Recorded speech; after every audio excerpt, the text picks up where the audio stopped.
Grandpa was putting away the candy after I returned from walking Glimmer back into the woods.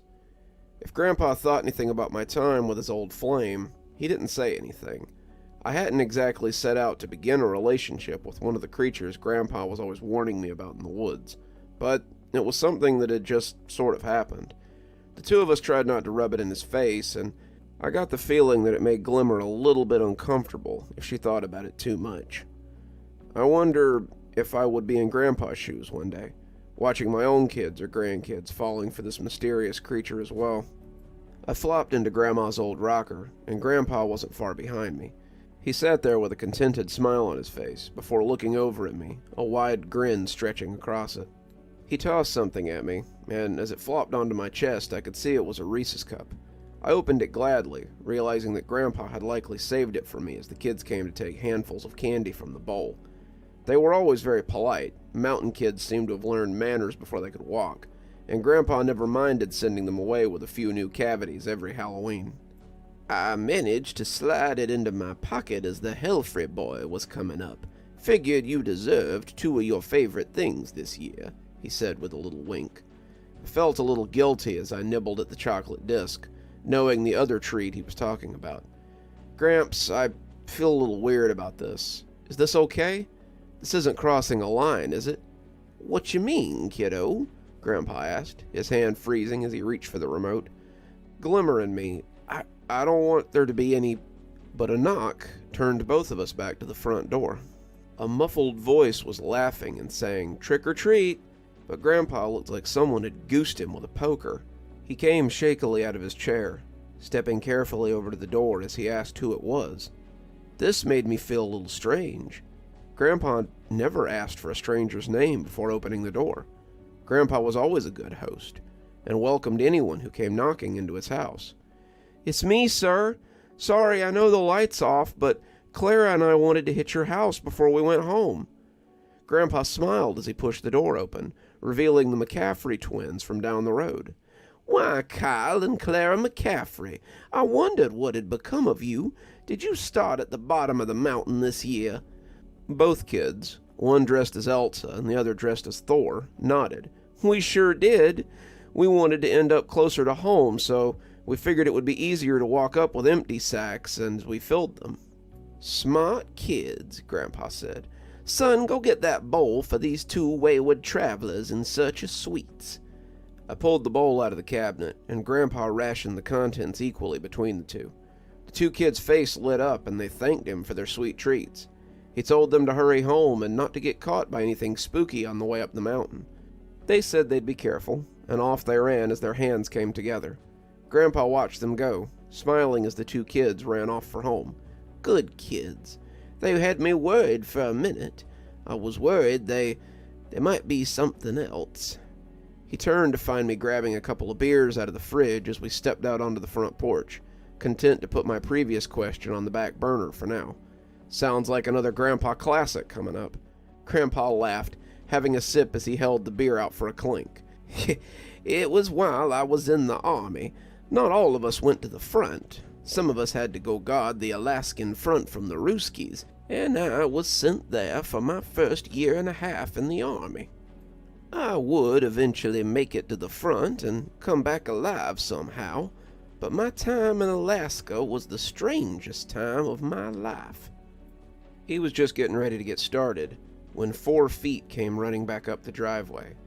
The McCaffrey twins came hustling back up the road in a hurry, and as they fell onto the porch, they were panting. They both started gibbering about how something had been lurking in the woods near the driveway, and how they were too scared to go home. They wanted to know if they could call their mom, and Grandpa told them that they could. They went inside, and Gramps told me to go grab a couple of root beers out of the fridge. When they came back, saying their mom was going to come pick them up in an hour and a half after she got off work, Grandpa offered them the bottles of cold root beer, and they took it gladly. We all clinked our bottles together, and the two drank deeply with sighs of happiness. "Well, is your story good enough for an audience, Gramps?" I asked. Grandpa looked at the two kids as though weighing their worthiness. "I dunno. You two think you're brave enough for a real spooky story?" Both nodded excitedly, clearly having grown up on Grandpa's stories. "Well, okay then. It was my first year away from home, my first time outside of Georgia, and I found myself in a frozen land during Halloween. I was stationed in Alaska with my platoon, watching the shores for Stalin and his sneaky beachlanders, which would surely want to take back the oil they had once held there. It never happened, of course, but we stayed there for a year and a half as we froze our backsides off. Our days were generally spent bundled up to the eye teeth, sitting in watch stations when we weren't sitting around the barracks.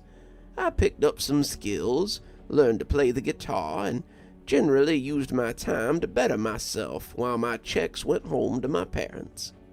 I was sitting in my bunk one night, trying to get some sleep as some of the others played cards, when there was a knock on the door to the barracks. "Trick or treat," came a voice from the door. Private Marsh looked up from his hand and side-eyed the door. "Trick or treat?" Private Dre snorted. "Probably just those Company D boys playing around."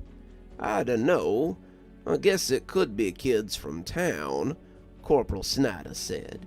He was our platoon leader, but he was just as bad as the rest of us.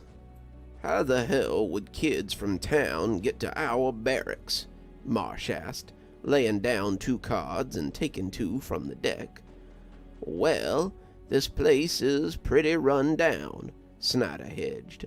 "Depending on who's on guard duty, it wouldn't be hard for a couple of kids to wander in without anyone being the wiser." There was another knock on the door and another chorus of "Trick or treat," which drew the eyes of everyone at the table. "Well, someone go check and see who it is," one of the sleepy privates on the other side of the barracks said. "I've got watch later, and I'd like to get a little sleep." No one seemed to want to get up and check, despite having plenty of excuses to explain the knocking. They were just kids. They'd leave if no one answered. It was just those jerks from Company D. Better to ignore it. But after 10 minutes of knocking, I finally rolled over and walked to the door. I probably made quite a sight in my BDU pants and my sock feet, and I shivered as the cold hit my bare chest. Everyone at the table looked at me, looking silently pleased that it wouldn't have to be them to go do it, and as they watched, I walked towards the barracks door. I pushed it open and was greeted by blowing snow and an empty front stoop. The light over the door made the snow sparkle a little, but there were no kids standing around waiting for treats. Unless they wanted shoe polish or sea rations, they would have been out of luck anyway. The guys from Company B, my platoon, were usually too broke to buy drinks at the canteen since most of us were sending our money home to our families. Most of us were sons from poor families, newlyweds with babies at home, or kids paying off debts through the service. We didn't just hand out candy to passers-by, though we would have figured something out if it were a bunch of tacks. I glanced around, decided it was moot, and closed the door with a shrug. "Looks like we took too long." As if in response, someone knocked again. "Trick or treat." I opened it again, figuring they must have just seen the light and decided to run back, but there was nothing there. That's when I realized that there weren't any footprints and the 2 feet of powder sitting around the stoop either. If there were kids walking around, there should be footprints. But there was nothing coming to the barracks or walking away from it. I closed the door, but this all began to feel a little odd. I might be 1,000 miles from home, but this was beginning to feel like being back in the woods again. "Guys, there's no footprints out there," I told them, but I don't think they understood. "Well, the snow is still coming down," Jameson, one of the other guys at the table, said. "I guess their tracks would have been covered up pretty quick." "Yeah, but not that quickly. If they knocked and ran away, there should still be prints out there." Snyder nodded, looking like he meant to add something, but he closed his mouth when someone knocked on the back wall, the cheap corrugation sounding tinny. There was another knock on the west wall a second later, then one hard enough to send snow falling off the roof, and then from the east wall, and the door again. Each knock was punctuated by a cheerful "trick-or-treat," but I realized that the voice always sounded the same. Not similar, but precisely the same. Each knock was followed by the same trick-or-treat, and the repetition was a little frightening. Some of the other guys had started to realize this too, and I could tell that it was spooking them as well. Marsh stood up then, shouting that this was getting out of hand. He was going out there, still certain that it was the Company D guys playing a joke, and as he pulled on his boots, he looked at the card table to see if anyone was coming with him. Dre slid on his own boots, his coat already on, and Jameson started pulling on his layers. Snyder was telling them to just let it go, but they were having no part of it. "Don't go out there," said a deadpan voice from beside the door, and all of them looked up to see that White had climbed out of his bunk. White was from the region, a native actually, and he had a look I imagine others had seen on my face from time to time. "It's not Company B, and it sure as shit ain't no kids. It's something different, something older, and if you go out there, you won't be coming back." Marsh stopped for a moment, looking at the men around him and scoffing loudly. He told White that he wasn't going to be tricked by some damn kids. The three of them walked out to the stoop, looking out into the winter wonderland, Marsh's cigarette looking strange in the cold weather as it puffed out against it. They started into the darkness outside the halo of light, looking for any signs of whoever had been knocking. I stayed in the barracks, my bare chest prickling as the cold outdoor air hit it, and I was thinking about going to get my own jacket. Maybe this was just a Halloween prank, and if we went out after them, we could find out who was behind it. White took a hold of my arm, though, as if reading my thoughts, and when he shook his head in the face of my confused stare, I stayed put. When Marsh heard something trill out, "Trick-or-treat!" from the nearby mess hall, he and the others were off. They tromped through the snow, crunching along as they headed for the sound. They hadn't taken rifles, not figuring they would need them, and as they disappeared, Snyder threw his hands up and said he was going to bed. "If those idiots want to freeze to death, then let 'em. Bunch of buffoons will have to work with the colds they get out there tomorrow." He scooped up the pot in the middle of the table and went to bed. White still had his hand on my arm, but he let go pretty quick when he realized that he was still holding it. I sat on the edge of his bunk, looking at him questioningly, wanting to know what he knew, but not daring to ask. He kept looking towards the door, the sound of the men traipsing through the snow getting farther and farther away. "They shouldn't have gone out there. The Kushtaka will be waiting for them out there." "The what?" I asked, leaning in curiously. He told me about the Kushtaka, a nasty little creature that was half otter and half man. They were said to help fishermen sometimes, but more often than not, they lured them to their deaths. They could mimic the screams of a woman or a child to accomplish this, but he supposed that maybe it had learned a new trick. He told me they were devious, so it wasn't too far-fetched to assume that they might have acquired a little something new over the last century or two. "So, if I had gone outside," I asked, knowing the answer but needing to hear it, "you'd be dead," he said, matter-of-factly. We sat up a little bit that night, talking about legends from the area, and he was interested in hearing about the boogans that skulked the hollers as I was in hearing about what went bump around the tundra. His people had a very interesting collection of creatures, and when it was my turn to go watch, he offered to come with me and continue our conversation. We shared a lot of stories, he and I, and White became one of my best friends.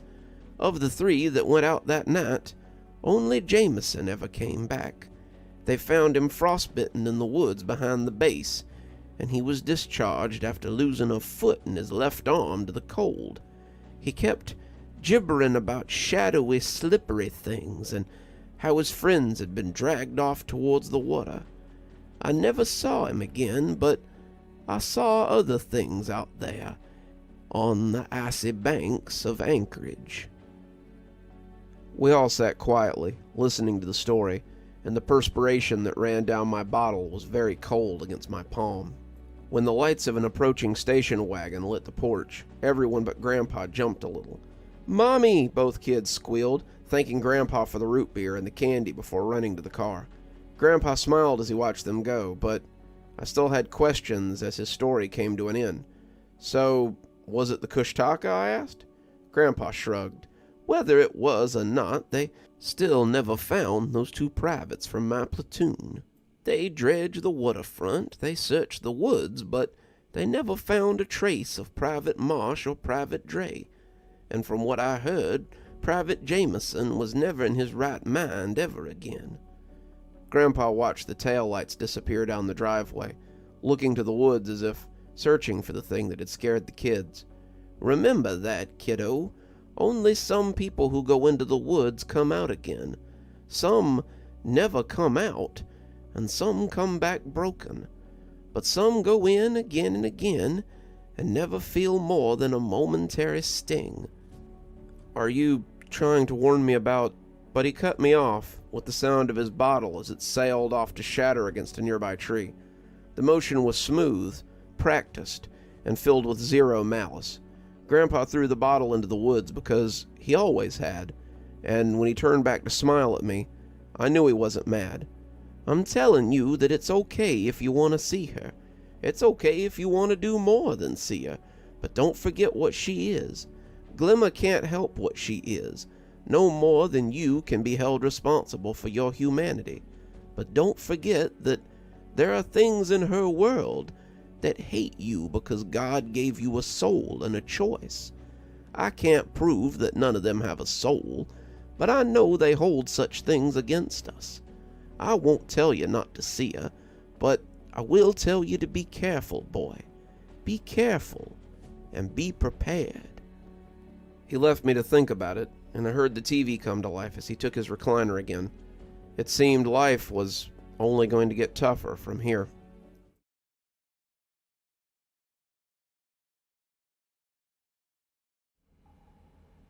"Well, damn," I said, slamming the book closed as I laid it on the arm of the chair a little harder than I meant to. "What's wrong?" Grandpa asked, looking up from his Louis Lamar novel.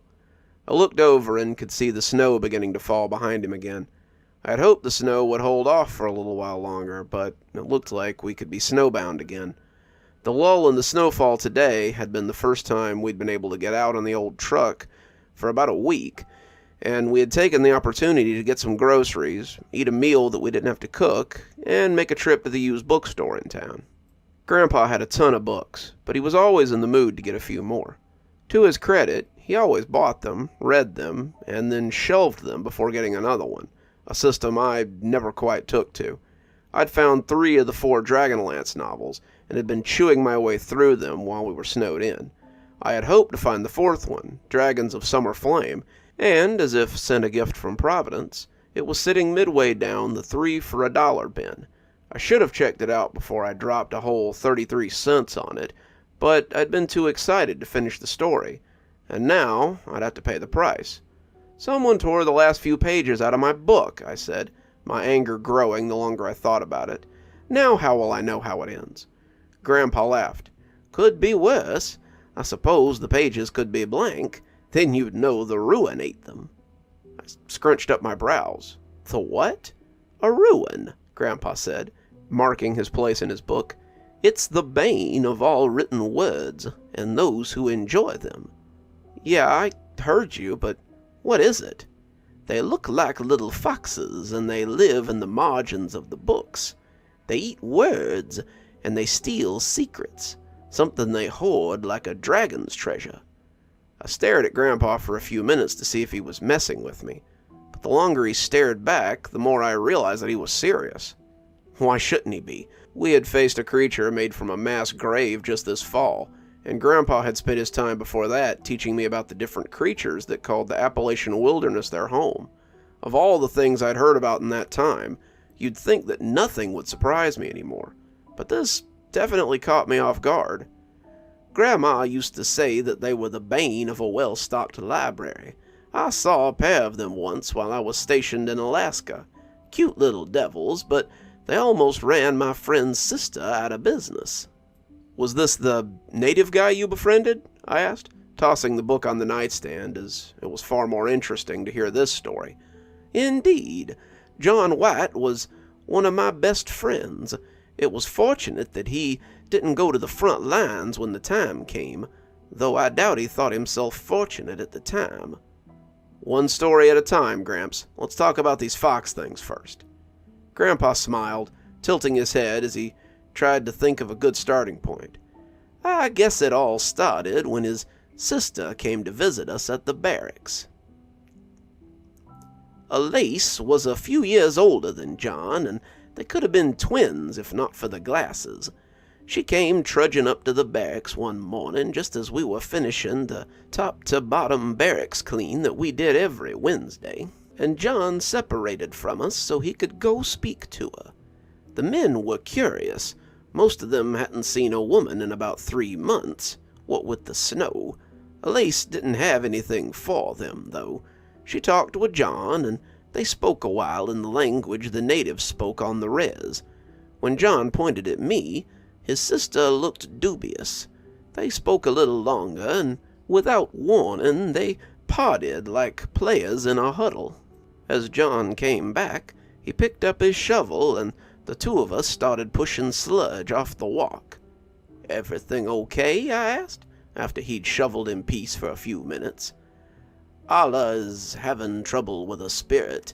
At least she thinks it's a spirit. It's not like anything she's ever experienced before. I know you have experience with these things. Do you think you might be able to come and help us?" I told him I'd be glad to, and we started making plans for the next time we had leave from the base. As it happens, we both had weekend passes coming up, so we decided that next Friday we'd go into Willowbrook, the city his sister lived in, and see if we couldn't help her. It wasn't uncommon in those days to get leave pretty regular. The war was starting to rattle down a little, and Alaska wasn't exactly under attack every day. Saturday morning, we bundled into the old Jeep in the motor pool, flashed our passes, and headed into Willowbrook. Now, before joining the army, I only thought I was from a podunk town. Willowbrook was a pothole in the road by comparison. It was a reservation town, about 3,000 or 4,000 people in all, with a little main street, a gas station, and a lot of tribal housing scattered willy-nilly about. The army guys went in to drink at the Whale's Belly, the local tavern, or to pick up some comforts at the general store, but that was about the length of where we were tolerated. The reservation guys didn't like us, and most of the army guys didn't like them either, but we kept a certain amount of ignorance of each other and went about our lives. So when an army jeep rolled through town during the daylight hours, you can imagine that it made a little bit of a stir. People watched us drive by with sullen faces full of mistrust, and the sight of a equally native John behind the wheel did very little to change those looks. John took it all in strides, but I could tell it hurt him a little. To have your own people look at you like an outsider was a little different than being an outsider yourself. And when he lifted a hand to an older woman and her daughter, a greeting that was ignored, he let it drop slowly. "They don't like that I joined the army," he told me, as if I hadn't worked that out already. "There's been a lot of tense separation of the reservation people in the military, a separation that I have violated." "I'm sure you had your reasons," I told him, but he only snorted. "My reasons were that Dad wandered off into the woods one night, drunk off whiskey, and never came back. My reasons were the 4 siblings left at home that needed to be fed, and a mother who slid into the same bottle that killed my father. Allah helps. That's why she understands why I enlisted, but the community just sees it as a betrayal. We pulled up outside a squat little building with a sign that declared it to be a public library, and I was surprised to see a little shit-splat town like this with such a service. My own hometown didn't even have a library, wouldn't until almost 1955, and as we walked inside, it seemed to be little more than a long hallway. The shelves were pushed against the walls, giving it a slightly claustrophobic feel, and I couldn't imagine looking for a book in here if it was busy. There was a desk at the end of the hallway, and as we came in, John's sister looked up and greeted us. "You must be the mountain man John's talked about. I'm Elise. Welcome to my library." I shook her hand, thanking her for inviting me. "It's a little cramped, but I'm impressed how well stocked it is." She looked around at the little shelves almost lovingly, clearly pleased with what she had done here. "It took a lot of convincing to get the elders to agree to the space, even more to convince the governor to let me utilize the library resources to get the books I'd need for educational pursuits. They don't seem to understand why a bunch of natives might want to learn more than hunting seals and eating snow. Go figure." She flashed a sardonic grin, and I couldn't help but laugh. After spending time around the serious-minded John, I had expected his sister to be of similar temperament. Elise, however, was downright vivacious. She was a little older than John, about 4 years his senior, and it appeared that she was just as serious about her aspirations as John was.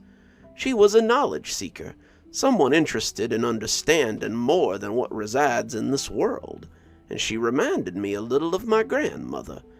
She made us some tea from a little kettle on the wood-burning stove and told us about her problems. It all started about a week ago. I was shopping in the next town for paperbacks and came across a guy selling a crate of rare books. I looked through them, and sure enough, there were some first editions in there. Most of them were ratty, definitely second-hand, but beggars can't be choosers.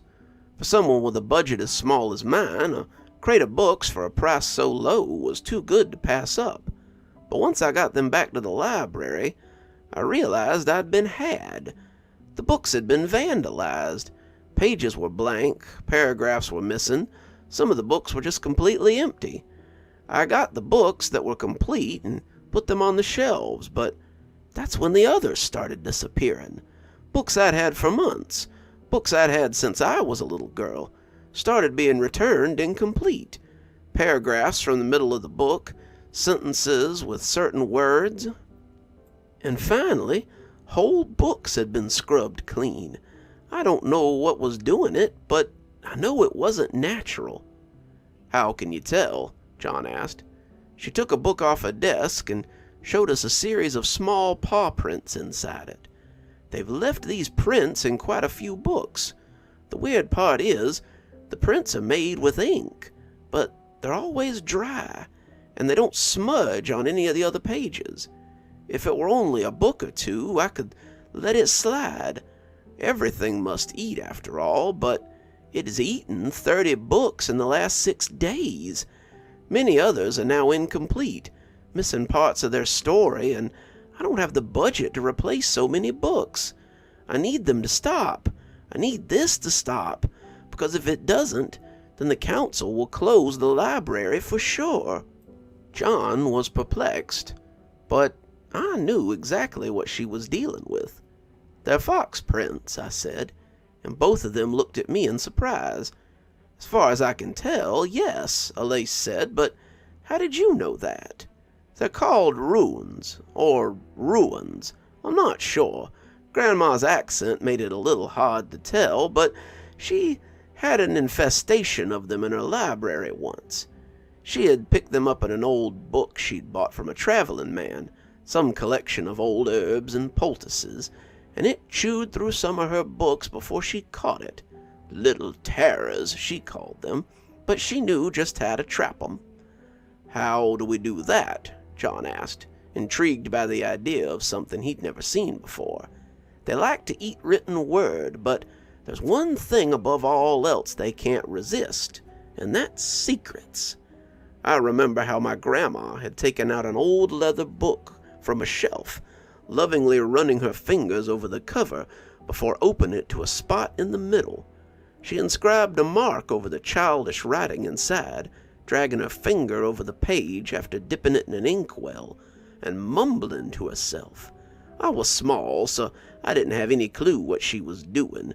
The symbols she drew lit up a little, and when she closed the book, she laid it on the desk and said it wouldn't be a problem anymore.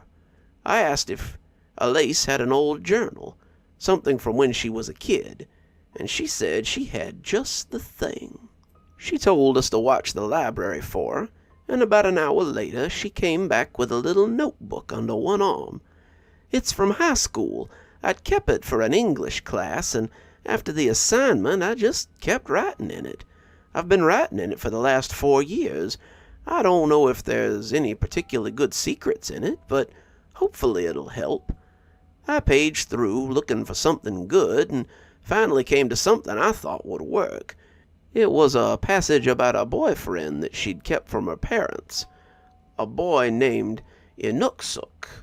Her parents wouldn't have approved of him, their fathers not really getting along, and she had dated him for nearly a year before they had broken up, her parents never having learned about the relationship. It was a secret that had never been learned, and it would be very tantalizing to her ruin. I smudged the page with an ink pen that she had on her desk, making the appropriate sign as I finished the sigil that would seal them inside the book. Leave it out somewhere. They won't be able to resist the pull of secrets. It's in their nature. The ruin will be trapped in the book, forced to eat the words until it starves to death. She thanked us, and we returned to the base, John thanking me for helping his big sister. She's always loved books, and operating a library was a dream come true for her. I'm glad that she can make a living doing something that she loves. His sister came to visit us a few days later, but she'd had a change of heart, it seemed.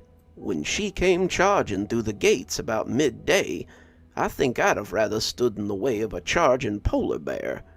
We were at the canteen, moving some supplies off a convoy that brought us our stuff, and John and I were sitting with a few of the other boys as we soaked up the few hours of sun we'd be allotted that day. We saw her when she came up the road, having walked the 3 miles from town, we had no doubt, and John looked worried the closer she got. He told me later that she was wearing the look she wore when you had done something wrong, the look that said that she was about to beat the tar out of you, and it made him feel about 5 years old again. "Get them out," she said, pushing the book at me, and it was the same journal I had used to trap the ruin in, and I was confused as I looked from the book to her. She had her hands on her hips, her face a mask of rage and concern, and the red around her eyes told me that she had been crying. I opened the book and found a pair of sad little foxes on the inside, their images cast across many of the pages and in the margins. It appeared that she had a pair of rune, perhaps a mated pair, and as I flipped through the pages, the 2 of them seemed to have added to their little family. One of the drawings implied that the other was heavily pregnant, and as I flipped further, I saw her cuddled up with a small group of creatures. Many of the words were gone from the page, the rune having picked them clean for the little family they were cultivating, and the little blue fox that looked out from the page seemed very worried. "You know they'll eat your library bare," I asked her, seeing the rune family was now 8 strong. "One rune destroyed years of herbology notes that my grandmother was keeping. I can't imagine what 8 would do." "I don't care," she said. "I don't want to watch them starve to death. They have babies. I can't just sit by and watch them die in the trap we've set." Truth be told, Grandma hadn't been capable of watching it either. She would drive away demons and banish haints, but I'd seen her catch spiders in glasses and take crickets to release outside. She'd taken the book she used to trap the rune in out to the woods and burned it, saying that it would set him free. If he comes back again, then there's no help for him, but as long as he stays away from my library, I don't see why he can't live in peace. The sudden memory of watching the flames burn the old book away, the ashes rising into the sky as they seemed to turn into a red fox of ash, gave me an idea, and I told Elise what she must do. Take it far away from the library and burn the book.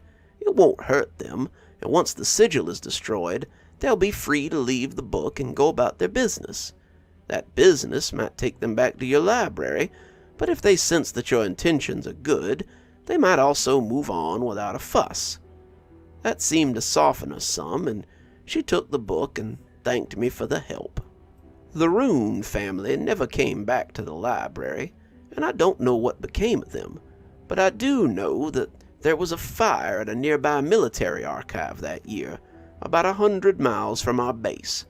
I can't prove anything, but I suppose it's possible that someone found military files and classified documents with holes in the information and decided that it would be easier to burn the whole thing to the ground than explain to the higher-ups. Either way, I'd have hated to have been the man who had to control the tombs when he began to find the words missing on files that could have him locked in military prison for a long damn time. Grandpa leaned back as he finished, looking a little wistful as he thought about his time in Alaska. If I'd had any sense, I'd have stayed in Alaska. It was a hell of a place, a land of wonder and possibility. I nodded, thinking about his story. Good to know that the Appalachians aren't the only place with strange creatures. Grandpa laughed, though it does have some of the most interesting ones. I saw a few in Europe too, though, when my unit was drug over there for a while. Maybe I'll tell you about it sometime, he said, getting out of his chair and hobbling down the hall. Making an early night of it, Gramps? I asked. But whether he meant to sleep or lay with his memories for a while, he never said.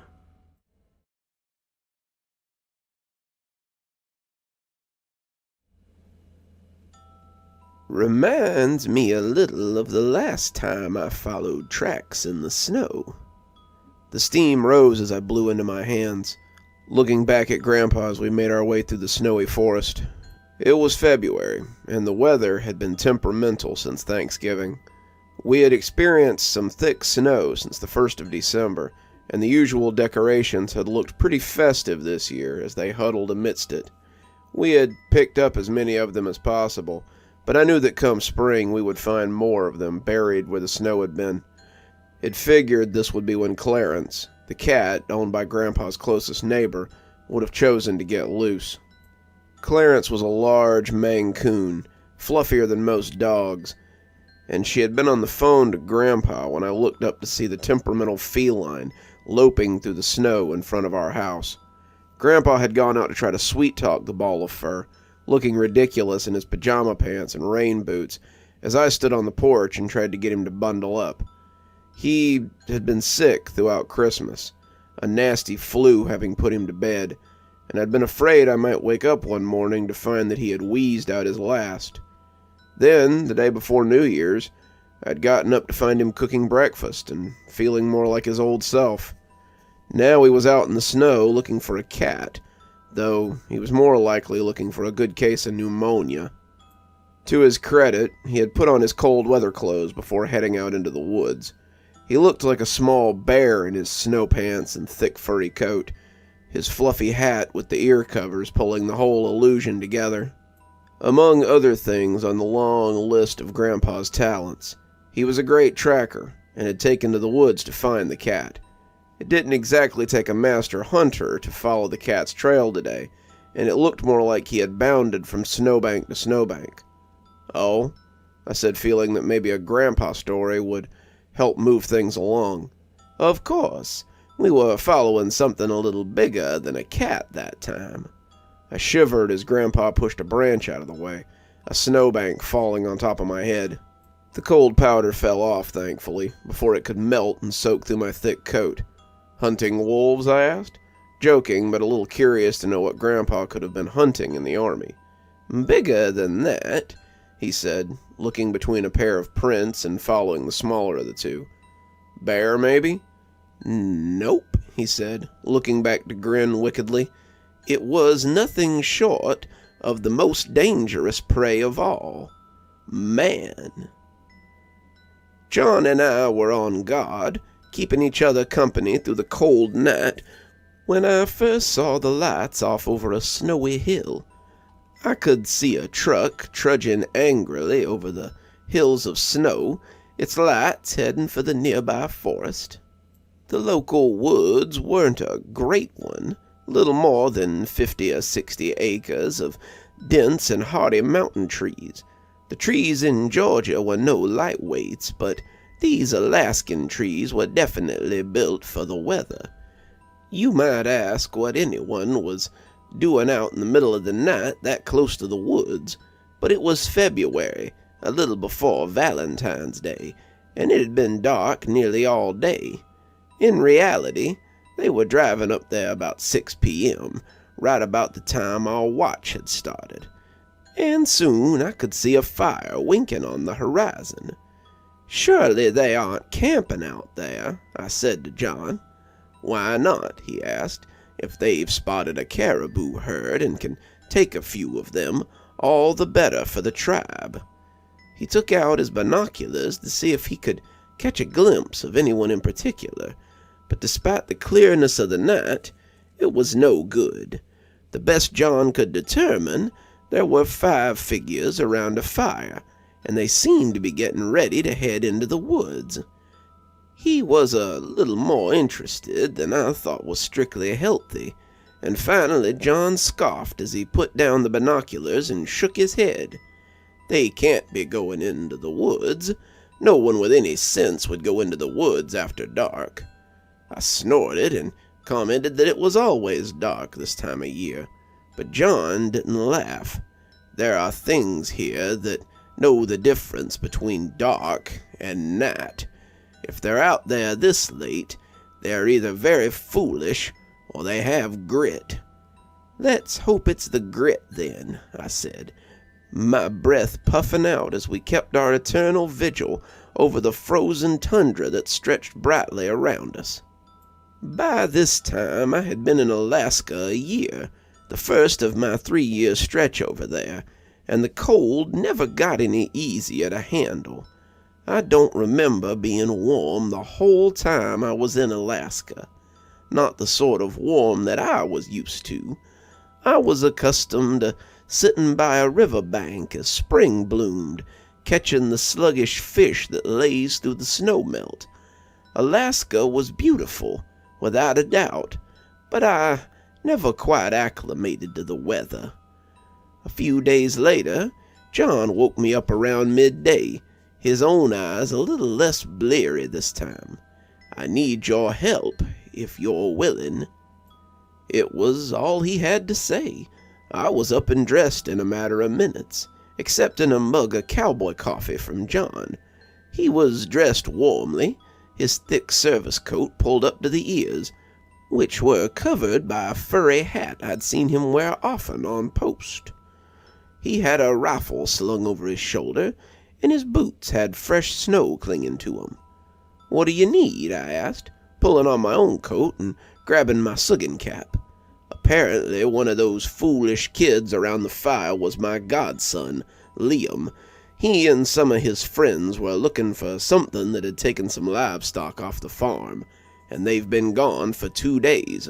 Charlotte is beside herself, and no one from the village wants to go into the woods to look for him or his friends. She called me earlier to ask if I'd help her, and I know how good you are in a pinch. I was already on board, but I was a little curious as we set off for the major's office. "Why won't anyone come help you find your godson?" John and I had been friends long enough that his silence told me more than his words. I could hear him grinding his teeth, a clear sign that he was overthinking something, and as the long house that served as the major's office got closer, he still hadn't made a decision. What was so important that he couldn't tell me, I wondered. There might be something dangerous out there, something that might require more than a rifle round. He looked at me like I might refuse to go now, but I laughed as I kept heading for the office. It wouldn't be the first boogin I've met on its own turf. Let's go, John. We're wasting lack of daylight. An hour later, and we were both heading towards the woods, the old Jeep tires slipping a little on the fresh snow. The Major hadn't wanted to let us both go. He didn't see any reason to let two soldiers slog through the woods looking for some town kids, and John's face had gotten pretty red when he'd said it. He looked like he meant to go no matter what the Major said, but I stepped in and reminded him that we were only loosely tolerated in the settlement. They took our money and they let us live in their shadow, but they saw us as outsiders, and that was never going to change if we didn't show them that we could belong. Say the two of us go off in the woods and never come back. You can just say the two of us were deserters and that you told us not to leave. But if we find these kids, we're a couple of soldiers doing right by the town. Either way, you stand to lose very little and gain quite a lot. Major Charlotte was a Idaho native, about as big as his desk. I would have put him against any Rooski who wandered in, and maybe even some of the grizzly bears out there. He wasn't the brightest bulb on the base, but he could see a positive spin when it was shoved in his face. You boys got till tomorrow, quadruple zero. If you ain't back to base 'fore then, I report you as deserters. If you ain't back 'fore then, I suggest you find a comfy spot to hunker with the Injuns. He allowed us to take our rifles and even told us we could borrow a Jeep to get out there. Done drive my Jeep through the woods. On guard, boys, he warned us, and we promised that we wouldn't drive the Jeep off-road. We pulled up next to another Jeep that we had seen a few nights before when we were on post. It was 1400, but it was as dark as early evening. We flipped our torches on, and after some tromping, we found the remains of their campfire. They had left behind a few bottles, a little liquid courage, it seemed, and some wrappers from sandwiches or food of some kind. John was looking around the campsite, trying to find something to tell him what direction they had gone, but I knew it would be futile.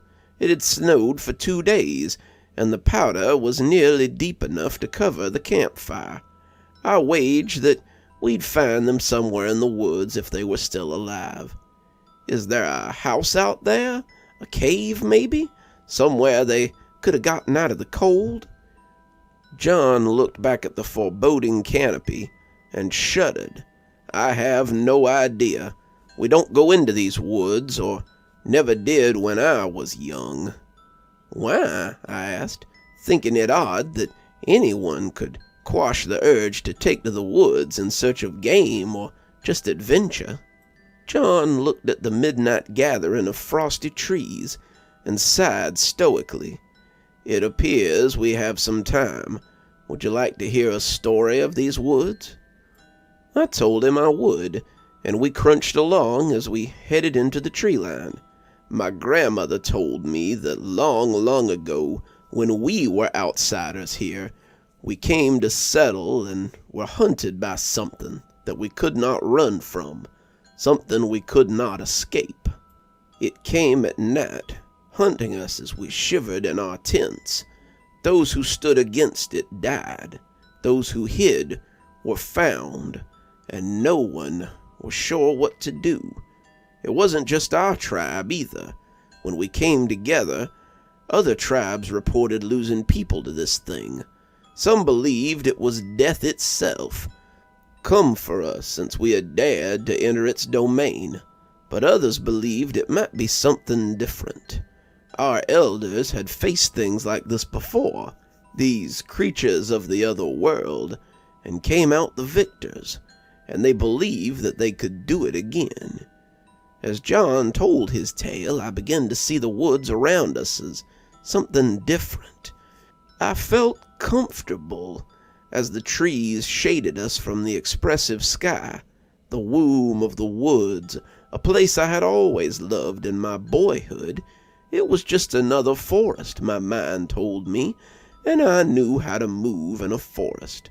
I said I had never felt the warmth I had known in Appalachia, but as I moved naively through these woods, I felt a strange sort of warmth spread through me, the warmth of homecoming.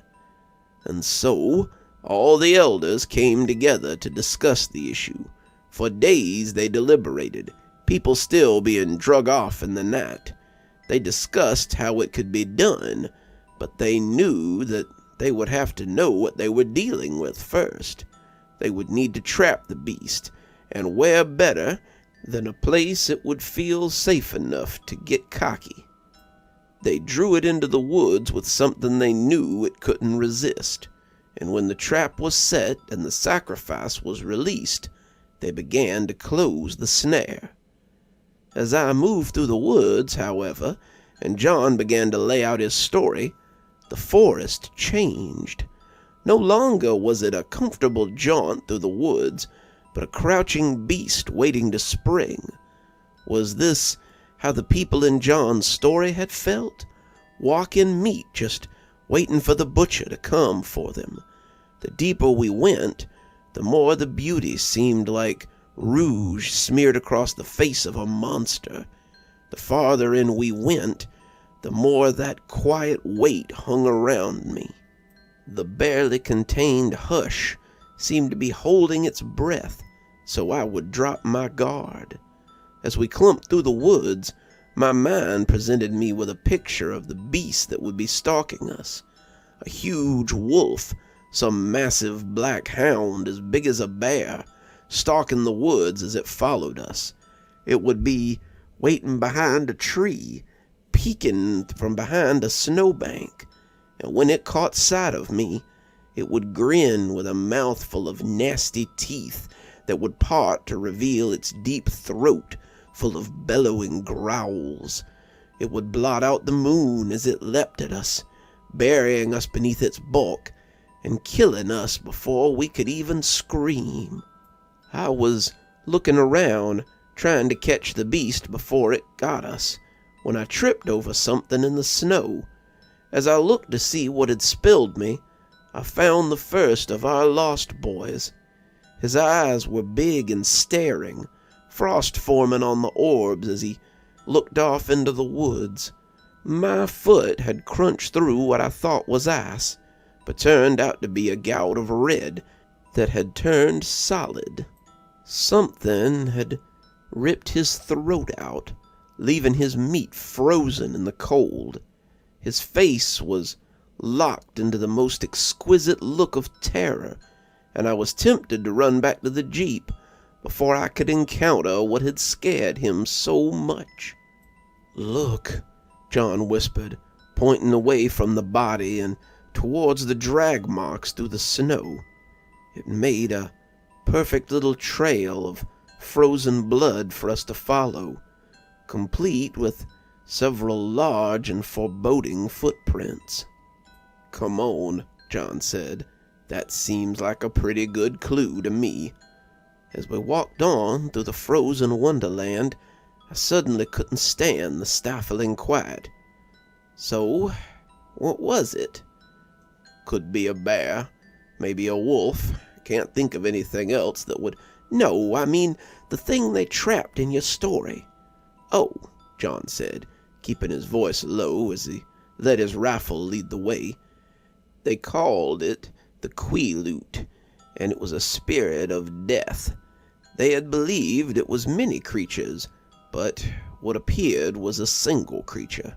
It was hairless, an oddity in a place like this, and it appeared to be like a shaved wolf. Its grotesque body looked alien to them, its red eyes glaring from within the boundaries they had set for it. The only place it had hair was on its feet, and that seemed to work in its favor.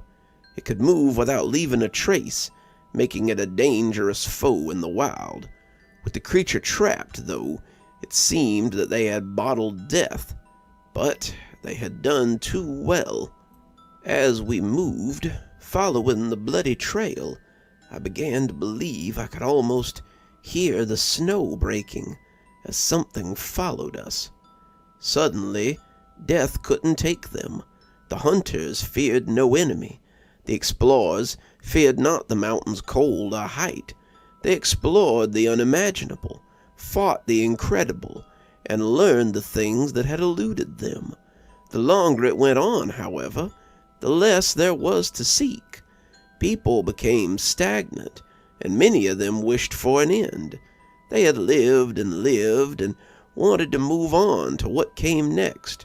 They wanted to see those who had gone before them, or to be reunited with their loved ones, and they knew of only one way to do it.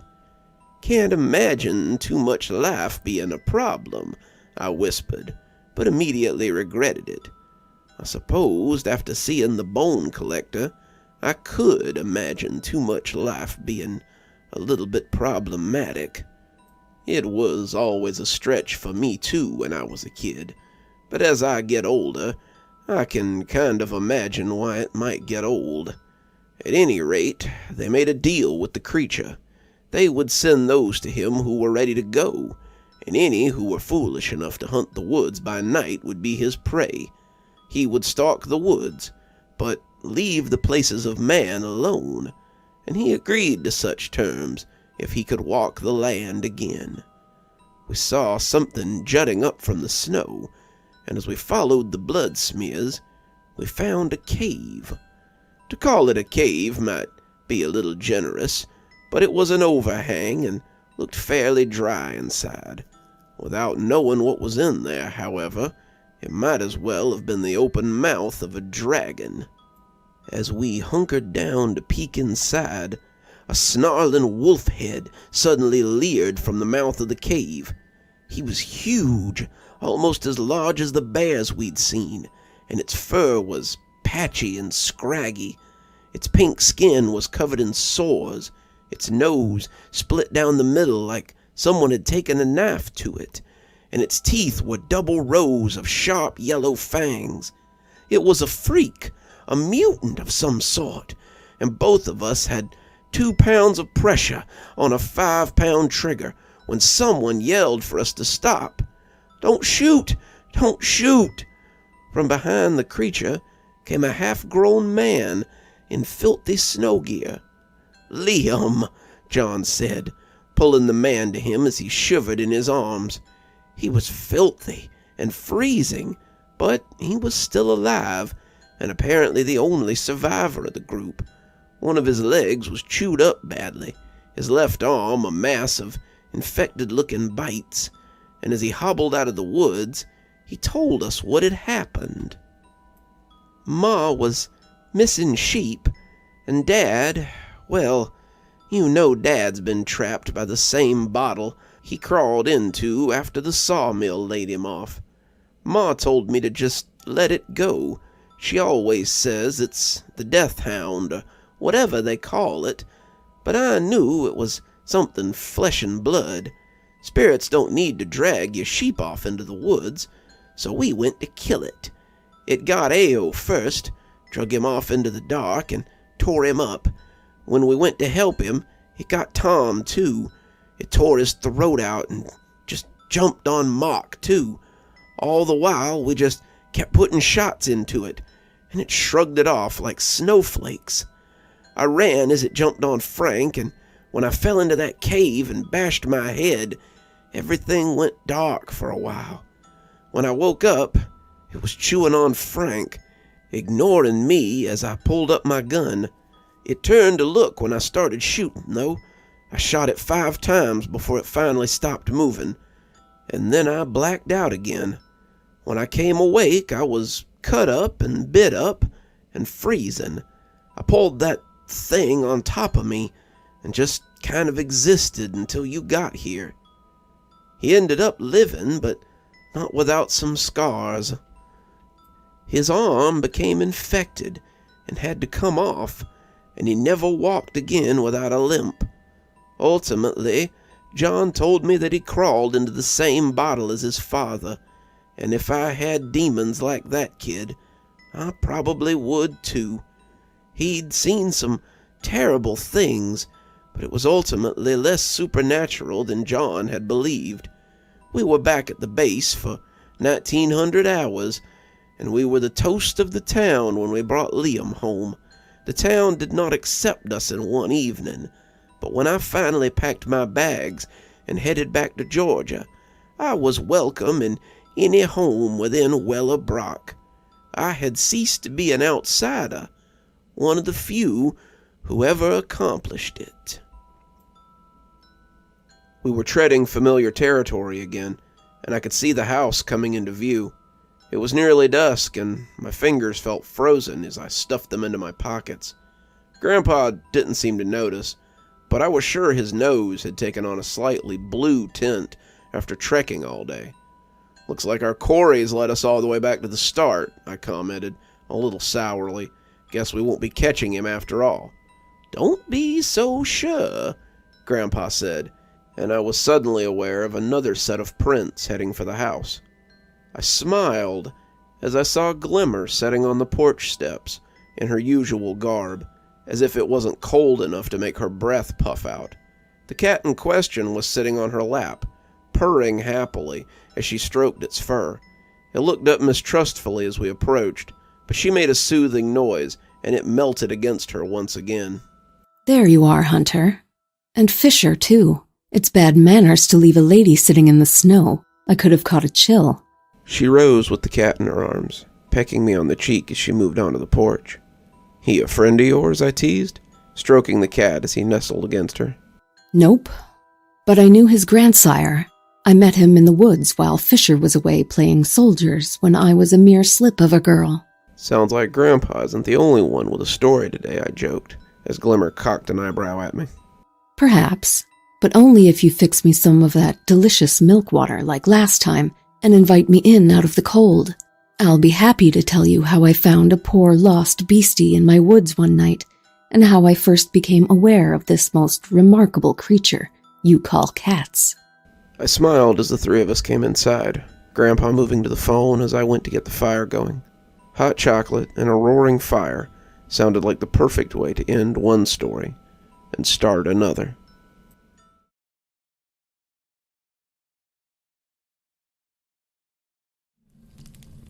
The fire crackled merrily as Glimmer lay stretched out before it, the dancing flames making her skin twinkle, which was how she had gotten her name from Grandpa, and the dazzles sent diamonds across the ceiling. I had stopped in the doorway to the living room to watch her as she sparkled. She grinned at me impishly as she held her hands out for the warm beverage. It occurred to me how young she seemed. She was like a girl in her early 20s, in both appearance and mannerism. I wondered not for the first time if she would be that way when I was Grandpa's age. She patted the fireplace as she sat up, inviting me to sit with her, and I brought the hot cocoa to her as I leaned back against the rough stonework. Grandpa was sitting in his favorite chair, watching the two of us with a knowing smile. I appreciated him for that, more than he would ever know. It would have been easy for him to be hurt, but he always seemed to take the closeness of Glimmer and I as just one of life's little blessings. The widow had been very happy to have her cat back, and she thanked us for finding him quickly. "He's a silly old thing, but he's all I've got, and I'm quite fond of him. I'm glad he didn't wander off in the snow and get himself frozen to death." She had excused herself pretty quickly, telling Grandpa it looked like he was entertaining. She gave him a wink, and I'm not sure I understood it, and then she drove carefully down the driveway, Grandpa waving at her from the porch. The three of us settled in and got ready for Glimmer to begin her story, the fire the only light in the room. Glimmer took a sip of hot cocoa and made an appreciative noise as the warmth fell over her. That's good. We don't have anything quite that good in the woods. Are you telling me your civilization has existed since before settlers came from England, but you haven't figured out hot cocoa yet? I asked with a little laugh. Glimmer gave me a withering look, but spoiled it by winking at me. We have sweets, of course, just nothing quite this frivolous exists in our world. We have more immediate concerns, like survival. And cats, apparently. Yes, and cats. Wait a minute, Grandpa said. When I made you the wooden cat, you didn't seem so surprised. Well, I had seen wild cats before. They run everywhere in the forest. But this cat was different. He was so strange that I didn't immediately realize he was akin to the felines I knew. She closed her eyes, and as the smoke wafted into her face, I could tell that she was time-traveling back to her girlhood days. Grandpa got that same look when he thought about the past, and I supposed it was universal.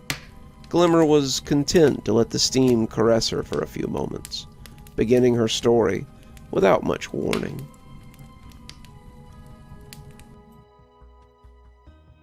This was the time after Fisher's leaving. He had come to see me before he left, and he told me that he was going to fight in a war, that I have never fought in one. He said he would be gone for a long time, but that he hoped he would see me again. I didn't really understand, but I was upset at the thought of losing him. We had become close, and I didn't want to say goodbye. He told me this was something he had to do, but I didn't want to hear it. I told him to just go, that I didn't care if he came back or not, and turned away from him, so he wouldn't see the tears I was trying to hold back.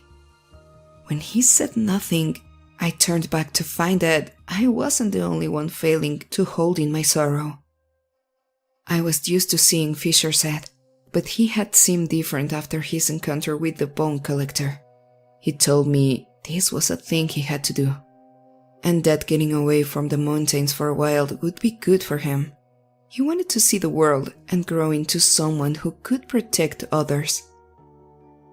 I refused to listen to his excuses though. I was young and spirited, and if he was going to leave, I told him to just go ahead and go. So we parted ways. I never knew if his sadness was as deep as mine, but it was several days before I was fit for much beyond moody turns. Life went on, though despite his advance, and many weeks later, I found myself in the woods again. Now, you may find it odd that I had never seen a cat before, but my people usually stay in the deep woods. I am considered an oddity because I will go so close to human places. In those days, I would not even go that far. Fisher had always come to visit me near the borders of my world and his, and without him to visit, I hadn't been anywhere near the humans in ages. On this particular day, I was supposed to be gathering herbs for medicine, so my mother could cure some of our people who had become ill. I had collected quite a few herbs, but when I found that I was close to the border again, I got a bit reminiscent of the times I had spent with Fisher. So I decided to go and have a look at some of the other people that live in the area. I didn't know any of them, but Fisher had talked about some of them. His parents, his grandmother that had passed on, some of his neighbors, and of the friends he often went out with, who I knew had been killed by the strange lights. I wasn't afraid of being seen by any of them. I could move as gracefully through the woods as any deer, and I had hidden from the humans before. So I took my sack and bow and decided to see what I could see. I was hopeful at the start, but it was not the grand adventure I thought it would.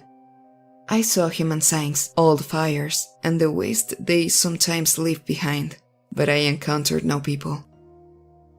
I followed a trail to Fisher's old house, but I couldn't bring myself to get close. I missed him terribly, and the thought of seeing something that would remind me of him made me sad. I had turned around, preparing to head home again, when the strangest little creature stood in my path. His fur was the color of a campfire, with dark browns and dots of gray. His ears had a distinctly chewed look, and his paws were large and very furry. He held a magnificent tail behind him, and he had come up on me without a sound. I was startled at first, drawing my bow and challenging him, but he mewed good-naturedly and cocked his head as if to ask what I was doing. But when it became apparent that he meant me no harm, I put my weapon away and bent down to touch him. He was very soft, not bristly, like some of the other cats in the woods. He was a little muddy, but it was clear that someone was taking great care of him, farther than any cat I had ever seen, and he showed me none of the hesitancy around me that many of the forest creatures did. I sat and let him butt his head against my hand. My other hand glided along his silky fur, and when he came to sit in my lap, I giggled as he rumbled against my stomach. When I heard the sound of people returning to Fisher Old House, I realized I had been sitting there for a while. I had become enchanted with this little beastie, and as he walked back into the woods, I followed him eagerly. We spent the night in the forest, hunting mice and playing with the leaves and sticks that caught his attention. As the night went on, and the more time we spent together, the better I felt about Fisher leaving. We were cuddling in the boughs of a tree, when the first fingers of sunlight began to peek over the horizon. I realized I had been out all night with him, and when I picked him up and headed for home, I had every intention of taking him with me. As we walked back through the woods, I was confident that no one in my enclave would be seeing anything like this before. Some of them had cats, but nothing as grand as this one. One of my cousins had a beautiful spotted cat, and my older sister had a white one with red eyes, but their hair was short and coarse and nowhere near as luxurious as this fellow. I smiled to myself as I thought of the jealousy on their faces when they saw him. One's mother has touched his silky fur. There would be no way she couldn't turn it away. He would sleep next to my head at night, and I would drift off listening to the deep rumble of his purr. I was so involved with my daydream that I almost missed when he wiggled out of my arms. He had been riding along calmly until that point, purring against my side as the two of us walked. He looked back the way we could come and made that strange meow sound again. I was perplexed. Did he have a mate he needed to get back to? He started to walk away, but I picked him up again and tried to continue walking home. He wiggled out of my hands again though, and glanced back at me with remorse as he shook his little head. "What's wrong?" I asked. "Don't you want to come home with me?" In response, he started to walk off again. I took a step towards him, but I stopped myself before I could grab him up again. I turned around instead and headed for home, a little angry as I crunched through the underbrush. If he didn't want to come back with me, then so be it. I wouldn't force him. And the farther I got, the madder I became. Who cared if he didn't want to come back with me? I didn't need him. I had been fine before him, and I would be fine again. Let him wander off into the woods if that's what he wanted to do. Let him run afoul of a big mean coyote, or a hungry owl, or one of the bigger wildcats, or a snake, or... I wiped my eyes as they started to leak. The anger leaked out with them, and soon I was making my way back the way I had come. In my mind, I could really see him at the mercy of one of the coyote packs in the area or carried away by a hawk. He was a big fella, but wouldn't stand a chance against a pack of dogs. I wouldn't find him in time, I thought, or I would find him too late, or I would find nothing but a smear of blood and some of that gorgeous fur stuck in the pool. I swept at my eyes as the tears kept coming, already sure he was lost. The sky was pinkening through dawn still hours away, and when I heard him meow, I turned to find him cocking his head at me again. I laughed, scooping him into my arms and hugging him, and he wiggled and meowed in confusion. When I put him down again, he started walking the way we had come, and this time I followed him. I could see the light beginning to intrude on the dark world, but I didn't mind. Some members of my race cannot stand the light, but I have learned to love it. It stings my eyes and makes my skin burn a little, but I try to spend some time each day in the sun, knowing that my friends are part of that light world.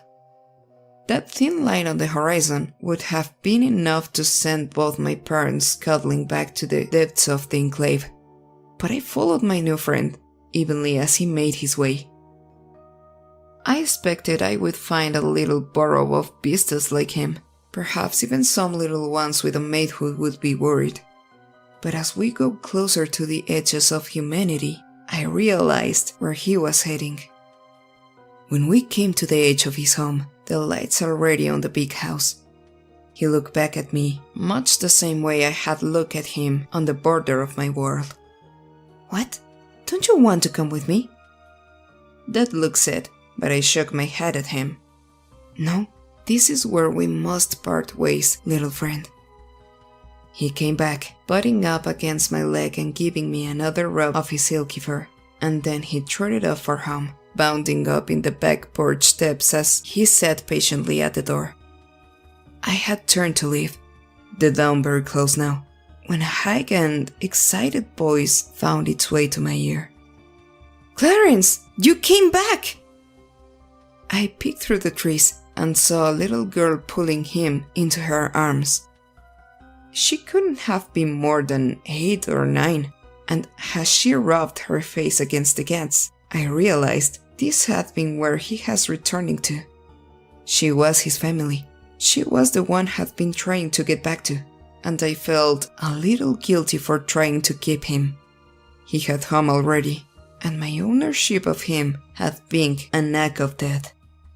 "I told Mommy you wouldn't come back. I'm sorry I put you outside yesterday while I was trying to nap. I won't do it again. Come on, let's get you some breakfast. Then we can brush you and get you." But their plans were cut off by the closing door. And as the day began, I slipped back into the woods and made my day as home as well.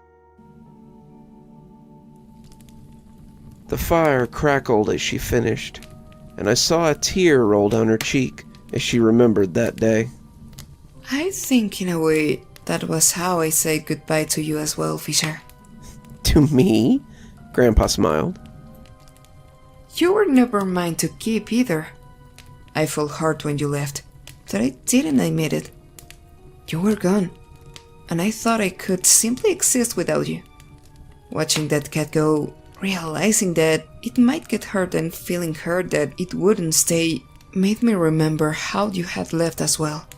I needed to come to terms with that, which helped a lot. We all sat silently for a while, Glimmer putting her head on my shoulder as the fire crackled merrily behind us. When Grandpa chuckled suddenly, I looked up and saw Glimmer cock a sardonic eye at him. "I had to get a cat out of the widow's house once. She didn't know it was a cat, of course. She thought it was a haint that had taken up residence in her attic. So there I am, prepared to do battle with a dark spirit, and I step into the attic and find myself face to face with a highly upset bobcat." Glimmer's hand slipped into mine as the two of us listened and laughed as Grandpa unfurled his tale of a spirited wild animal and a very surprised Grandpa. We sat by the fire as the snow came down, and the fire warmed our bones. I could feel Glimmer's comfortable weight as she leaned against me, and as Grandpa unveiled his latest story, I smiled, enjoying these small blessings as they came.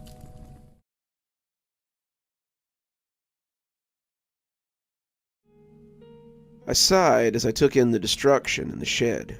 It had been like this all week, and I was getting a little tired of it. Something had been breaking into our sheds and chicken pens, and I was at a loss to determine what it was.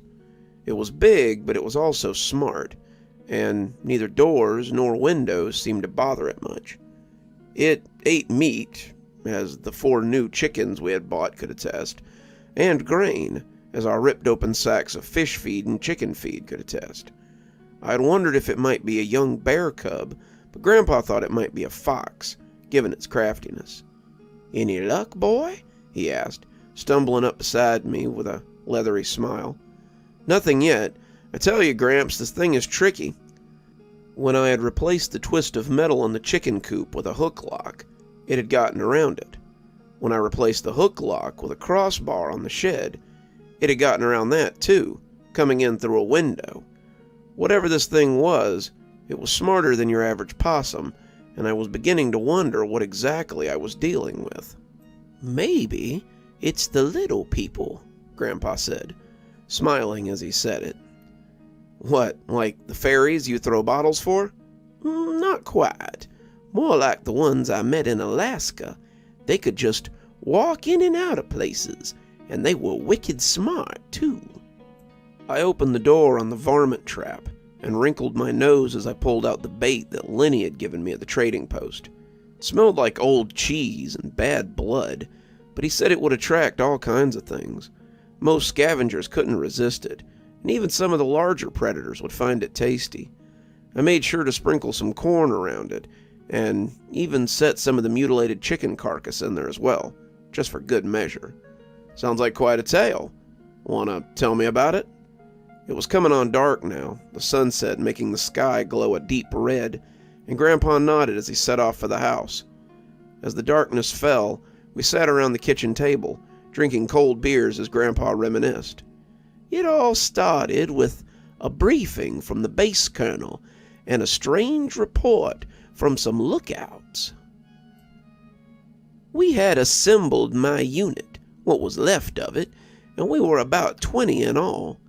We had some new blood come in, raw recruits, most of them, but there was talk that they meant to send us to the front line. They were starting to push back against the Nazis, and they needed just about every hand to make it happen. The problem was that we weren't in Alaska to stop the Germans. We were in Alaska to stop the Russians. The United States military had decided that Russia might decide to swoop in after the war and take back the rich oil deposits in Alaska, or that the Japanese would come in and beat them to it if the war went south for us. They also had some suspicions that the native population were working with the Russians and meant to turn on us. It was all malarkey, though. John said there were a lot of stories about how the Ruskies were worse than we were to the natives, and that any notion that they would welcome them back was preposterous. The fact of the matter is, the Russians subjugated us harshly, splitting up families and using children and wives as leverage against tribal attacks. The United States hasn't treated us much better in the past, but currently we're mostly ignored and tolerated. This is considered progress." It didn't sound so great to me, and he said it with a sad smile that let me know he was practicing his gallows humor. Anyway, I've gone off trail. The reason for the meeting was some of our lookouts had seen something strange on a nearby island, a little patch of land called Kepchki. Now, Kepchki was little more than 20 miles from the center in all directions.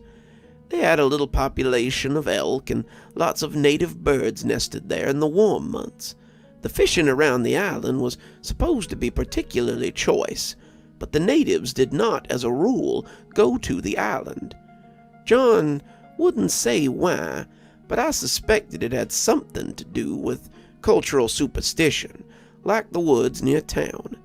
The island had trees on it, and fresh water, probably other resources, but the army was concerned that the Reds or the Japanese might be using it as a listening post. Our lookouts have seen what they might call people moving around on the island. Intel says it's nothing definitive, no confirmed sightings, but the lookout guys think it might be humanoid in appearance. Humanoid in appearance was something the lookouts used to describe a lot of stuff.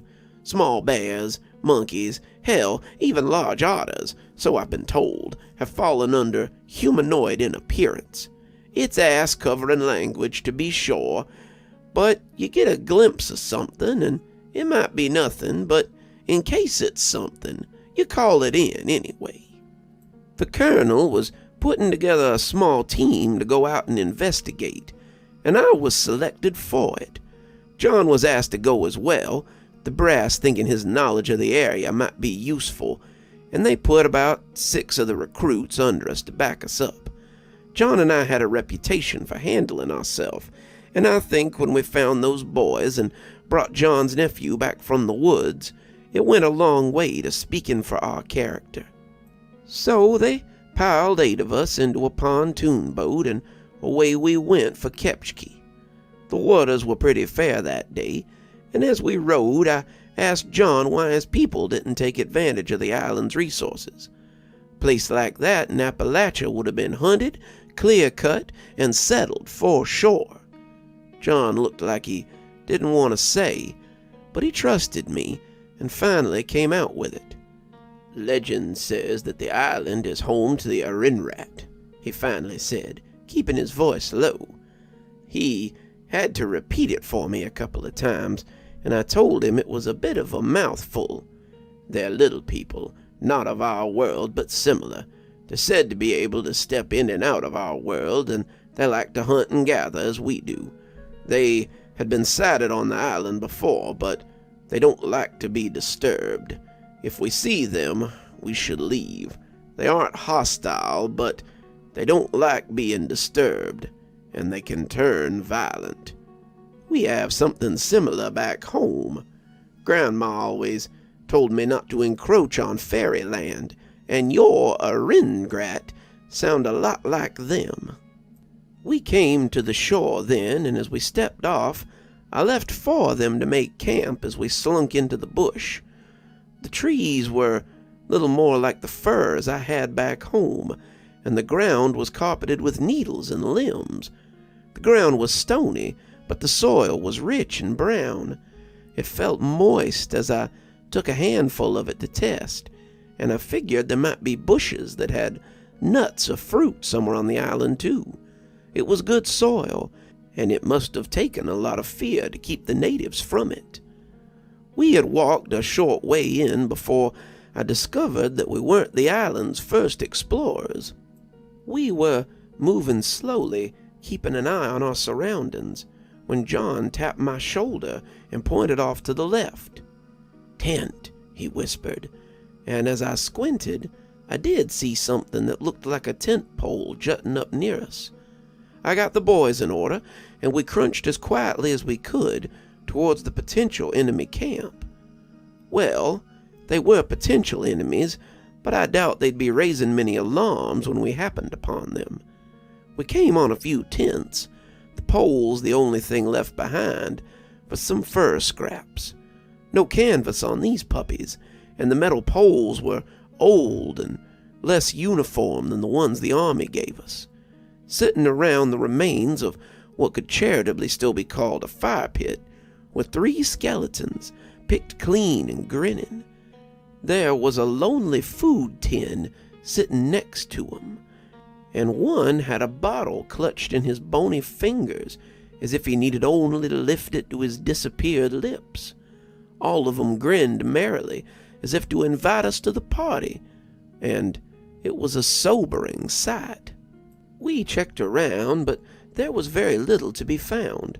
The tin was free of labels or legends, and the bottle was brown like a medicine glass, but bore no signs. The skeletons wore scraps of clothes they had died in, but time had almost eaten these away as well. The tent was no help either. The furs had dissolved, and the metal was just crude poles. They could be American or Russians or Martians for all we knew. It seemed like the cold had killed them, but as the 2 recruits moved off, John pointed to the ribs of the one holding the bottle. They were chipped, as if something had pierced between 2 of them. A knife, maybe, I suggested, but John only shrugged. We hit the other side of the island about an hour later, but we wouldn't see anything else until our trip back. We had decided to crisscross the island during the day, not really keen on staying the night after finding the old campsite. We would eat dinner and pack up at sunset, hopefully marching back to the barracks by nightfall. We were coming back towards the boat, maybe 20 minutes from where we had left the others, when we heard something. It was a perfect baritone, sounding like someone singing from the bottom of a well. I called for a stop, and we all got low as I pulled out my binoculars and started looking for the source of the singing.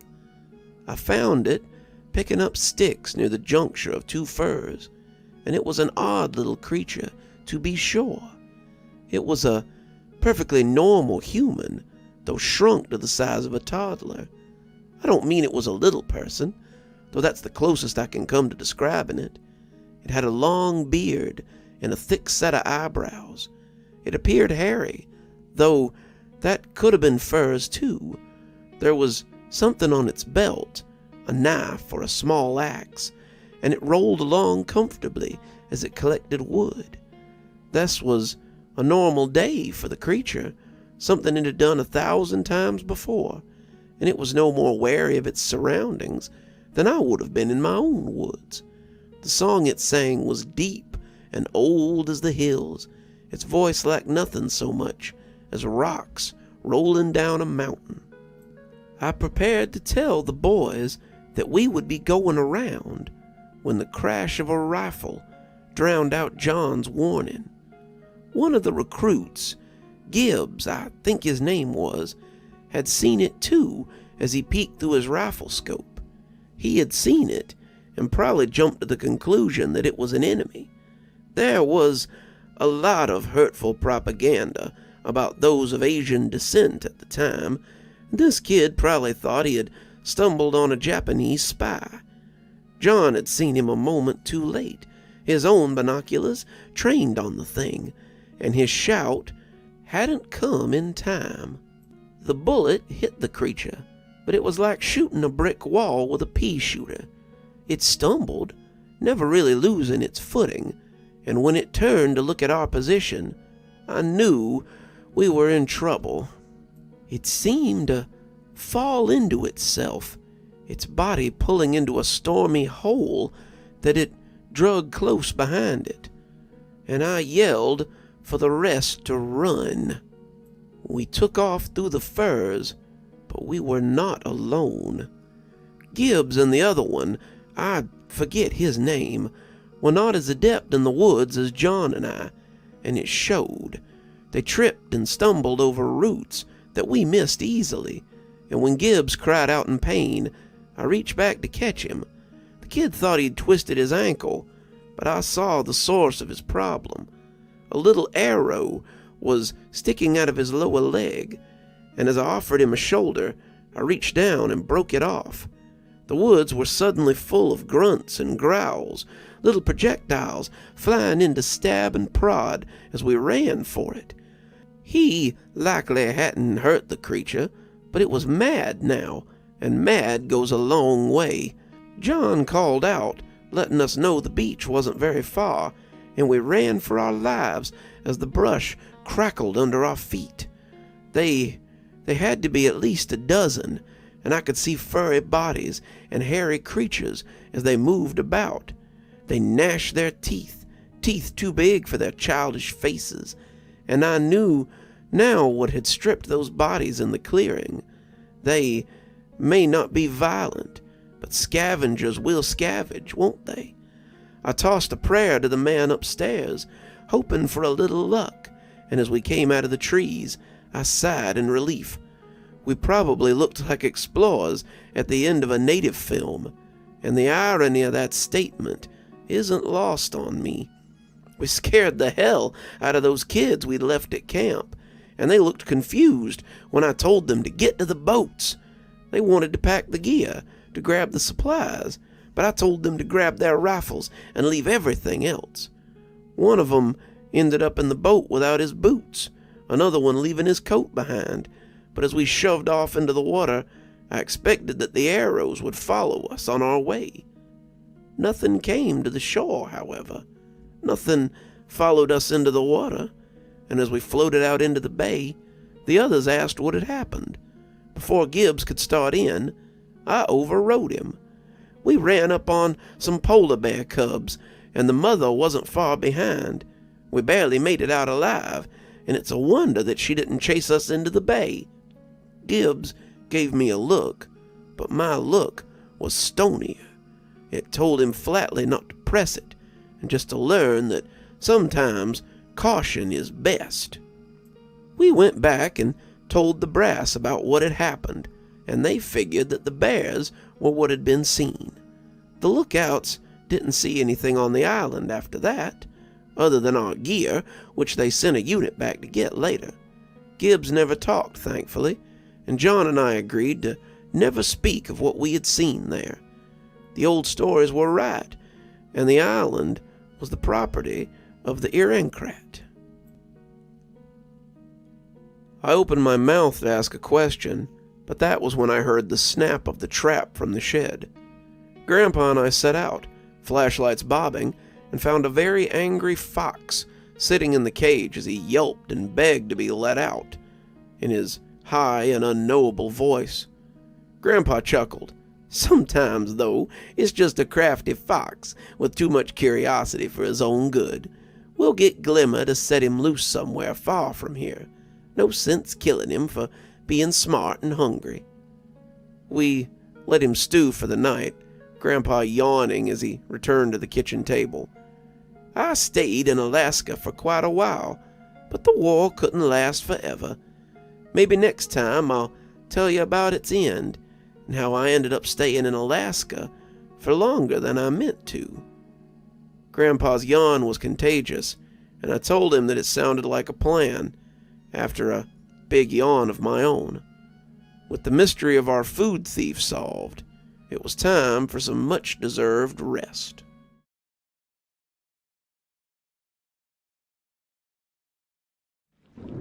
It was raining buckets when we left the theater, and the wipers weren't helping much.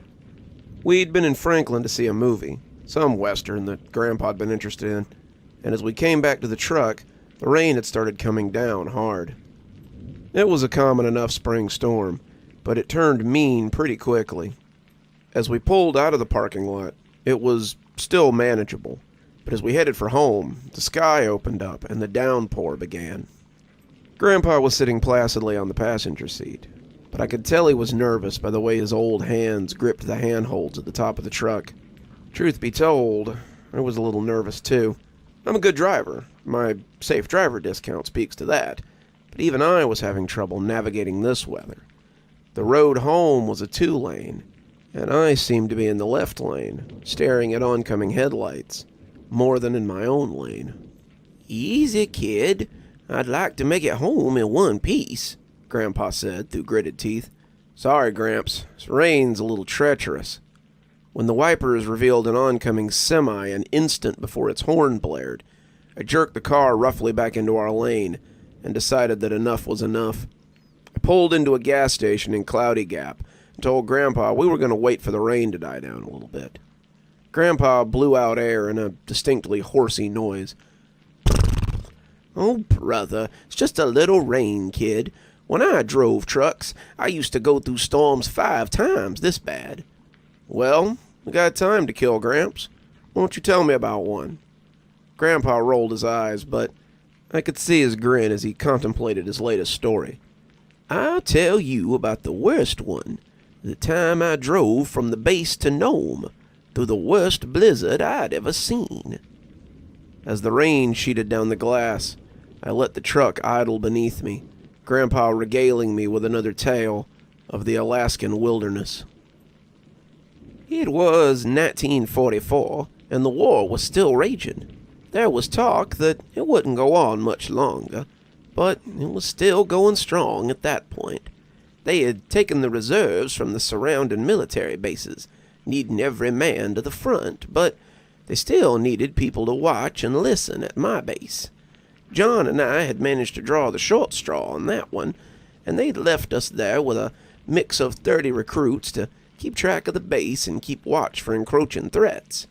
John and I were sort of in charge, being the most senior of the grunts, And besides the major, we didn't have much of a chain of command left. We were just a little puddle jumper installation anyway, and if the big brass hadn't been afraid of the Reds coming in to take the coast while we were distracted at the front, we'd probably be dodging lead in a foxhole, too. That spring, we had the worst late winter of the season, and the whole base seemed to have contracted some kind of weird illness. At first, we just thought it was the flu or maybe a nasty strep outbreak. But as it carried on for nearly a month, the medic we had didn't know what it was. You had soldiers sniffling and snorting, barely able to breathe, running fevers and taken to their beds for weeks at a time, and the number of men we had for day-to-day operations was dwindling. What's more, John said that some of the natives on the res were taken to their beds with it too, and it was becoming a problem. Public Works is at a standstill, and there doesn't seem to be a mail carrier or a public servant that isn't in bed. Only one elder's managed to avoid it, and he's basically sitting the council by himself these days. Doc Hull is afraid for the kids that have it, and there have been a few deaths already. When the first recruit was found dead, having asphyxiated in the night when his lungs took on too much liquid, our physician finally got someone to take it seriously. A couple of days later, they had medicine on the way. A couple of days after that, we got hit with the worst blizzard yet.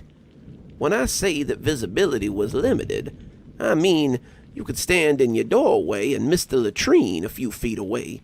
The wind was blowing hard enough to knock you down, and the snow fell thick enough to threaten the roofs on some of the barracks.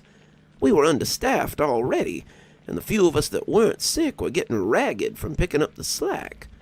We did very little watching in that time, and spent our days instead tending to the sick and keeping the base upright.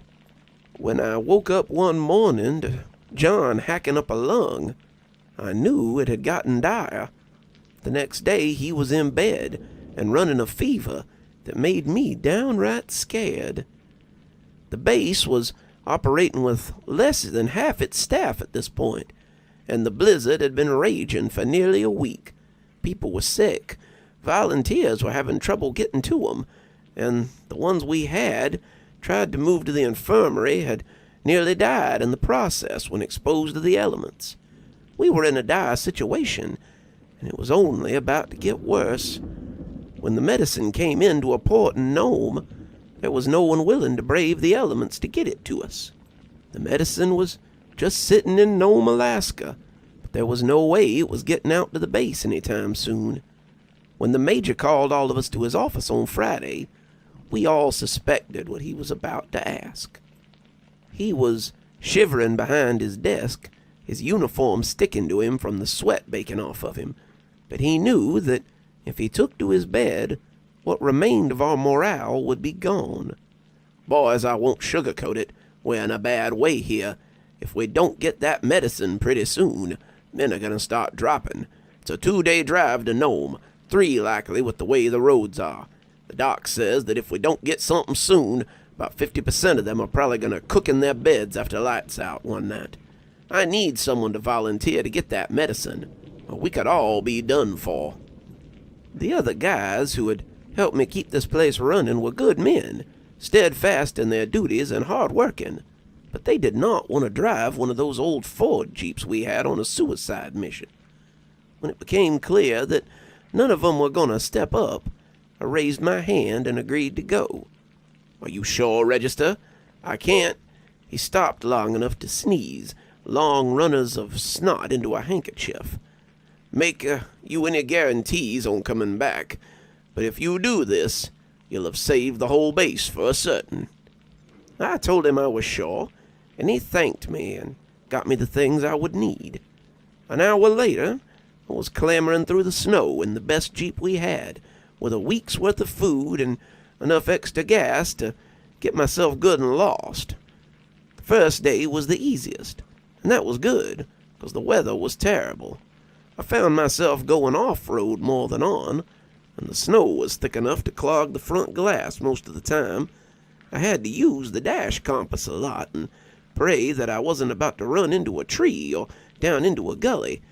The heater kept a little slit for me to see out of, but it was little good in all that blow. I saw towns on the map, but most of them had shuttered their doors and windows against the blizzard. The few people I got to come to the door told me to move on and that the pumps had frozen up if gas was what I wanted. I was mostly looking for directions by that point, and the finger pointing I got was usually less than helpful. That was the only night I tried to drive in the blow after the sun went down. I thought for sure I could make better time if I drove some after dark, but the second time I nearly drove off the road and into a valley, I pulled it over and settled in for the night. It was a cold and miserable way to sleep, and the Jeep wasn't the only one that took some coaxing the next morning before it would move. The next day was when I saw the girl for the first time. I nearly ran her over when I rounded a corner and found her trudging through the pelting snow. The Jeep squealed as I hit the brakes. She was a native child, her coat thick and furry, and she was pulling a sled with a lamp on the back. She looked like a small bear in all those layers, and when she looked up at me, I realized she couldn't be more than 8 or 9. She glanced up without much fear, clearly comfortable in the snow, and continued to trudge. I drove on carefully, not wanting to throw snow onto her, but stopped and rolled my window down after a few seconds. I was pretty lost, the map little good with no landmarks. As she plodded up beside the Jeep, I asked if I was heading in the right direction for Nome. She shook her head and pointed off into the trees to the south.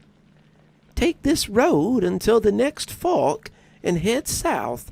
When the woods thin, head west, and you should see the lights on the horizon. Don't go towards those lights. Head south again, and you'll get there."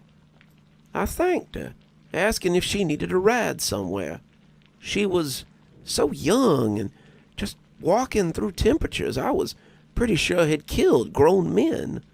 But she shook her head and told me I better hurry. "You don't want to be late getting back to your base." I nodded, recognizing the wisdom there, and kept driving, leaving her to her adventure. I saw the lights later, the colorful lights in the sky that the area was famous for, and I had driven for about an hour before I saw some very different lights in the distance.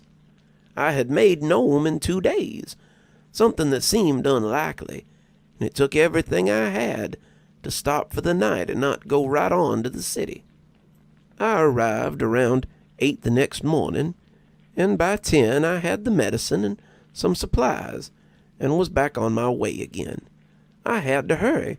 I could make it back, I knew it, and I didn't want anything to happen to my fellow basemates just because I had decided to take an extended sightseeing venture. The people in Nome thought I was crazy.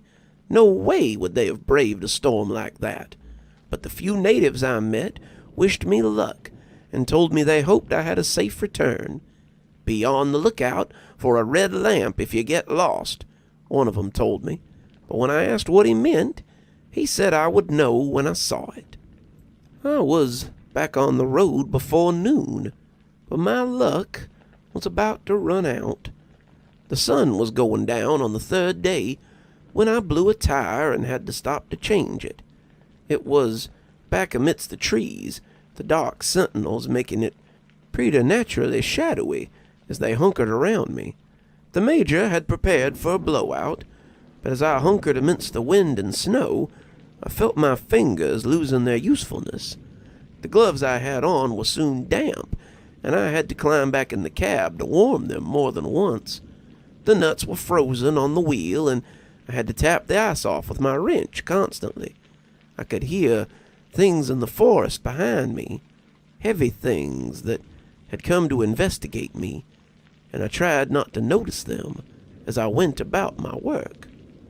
It was good and dark by the time I got the tire on, my flashlight beam revealing the new circle of rubber that had replaced the old, and I settled in for the night as I prepared to continue tomorrow.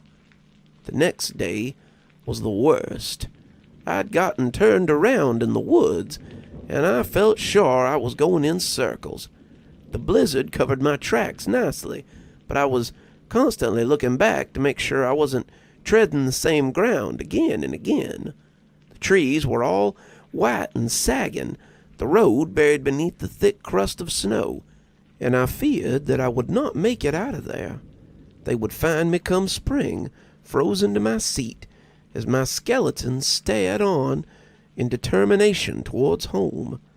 It was working towards afternoon when I saw a light ahead and made for it. It was red, someone having put a scarf or a mitten over a lamp, and as I edged the truck towards it, I was afraid that it might be something trickstery. I remembered the lights that had killed my friends, and Grandma had told me many times to beware things like fairy lights or will-o-wisps. I started to turn away from it, started to avoid the light, but when Grandma's old voice whispered to me, I knew it must be okay. You avoid that, boy, and they will find you dead out here. Have faith in the old people, and have faith in things older than even me. It was pitch dark by the time I found it, and it turned out to be the same little girl I'd seen on my trip the first time. She looked back, her face guarded, and when I asked if she knew the way out of the woods, she pointed with a shaky hand, told me it was about 2 miles in that direction. She said to follow the moon when it came out, and that I'd probably be able to stay there for the night, if I hurried. I started to just drive off, but I asked her again if she wouldn't like a ride home. It's too cold out here for a kid on their own. Why don't you let me give you a lift? I ain't no weirdo, and I promise I won't do you harm. At this point, it kind of feels like I owe you my life. She looked like she would refuse me, but finally nodded and moved around to climb into the passenger seat. You'd probably never find your way without me anyway, she said, but not unkindly. I broke my cardinal rule then and drove on as the moon rose. It was just as she said, and an hour later we were out of the woods and back on something like a road. I could see the dim lights of a settlement in the distance, and as we drove, she said little. She had her sled in the back, her jacket looking dry as she leaned against the faux leather of the Jeep seats. She looked exhausted, at least from what I could tell, and as the heater warmed her, I saw moisture from the fur of her jacket. The longer we drove, the more worried about her I became. She looked to be asleep, so I tried to keep my megrims to myself so I wouldn't wake her, but the amount of water dripping off her was alarming. She was like a snowman in a sudden warm spell, and the water went from dripping to cascading. It sloshed to the floorboard of the Jeep, wetting the rubber mats and pooling beneath her. I finally asked if she was okay, and she groaned that I should look for the house with the red lamp on the front porch. My sister still sets it out to help me get home, she croaked, and her voice sounded like someone with bronchitis. I saw the lamp as we came onto the outskirts, and sure enough, it was sitting in the window of a little house. It took the woman inside a few minutes to come to the door, and when she did, she seemed confused by my explanation for being there. Sorry to bother you, miss, but I think I found your daughter walking in the woods. She said I was to look for the house with the red lantern, and she helped me get here at all, so bringing her home seemed like the only right thing to do. The native woman who had answered the door looked a little old to be the girl's mother, and she scrunched her face up with mistrust as I finished my story. I don't have a daughter, mister. That lamp is for my sister. I have set it up every night since she went missing, and I fear I'll set it up every night until I go to join her. I assured her that I had a young girl in the cab of my Jeep, claiming to be her sister, but when I went to go get her, I was the one in for a shock. The seat was still wet, but there was nothing there but a thick winter jacket and a puddle of water. I went back with the jacket, telling her that I didn't know what had happened, but I stopped talking when she took the coat from me and began to cry. She said she had the twin of this coat in her closet. Their mother had sewn both of these coats for them, and the two had looked like bear cubs as they frolicked in the woods. I went back for the sled as well, but when I pulled it from the back, it looked very different than the one I had seen her slide back there. The wood was bloated, eldritch, and close to rotting away. The metal was caked in rust, the lantern old and weather-beaten, but none of that seemed to matter to the sister. She clutched it to her chest, wood flaking from the haggard relic, before inviting me in out of the cold. She told me how her sister had been in the woods, checking traps that her father had set. The family was sick. She and her father are dead already, and her sister was trying to keep meat on the table until their father could get back on his feet. They were hoping for a rabbit, or maybe a fox, or some birds, but instead, her sister had never returned.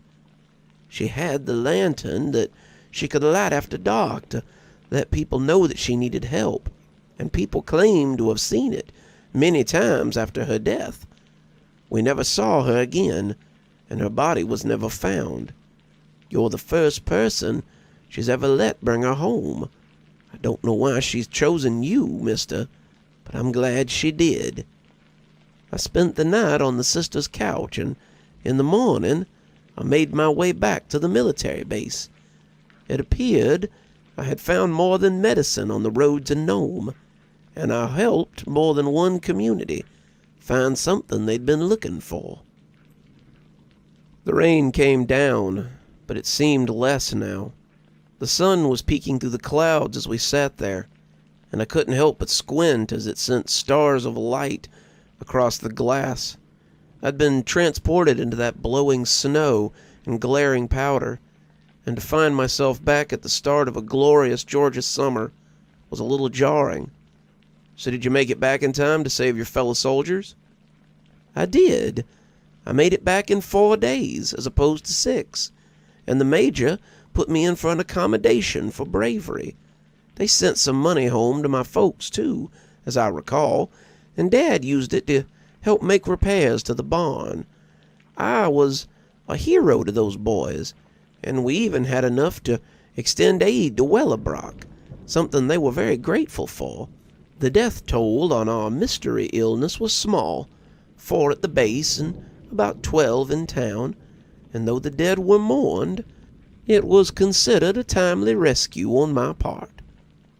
We got moving again, and as we did, I remembered Grandpa's promise from the previous tale. Hey, I thought you were going to tell me about the end of the war. We're coming to that, boy, he said, smiling as he watched the hills he loved so much roll past. To all things a season, and to a season all things.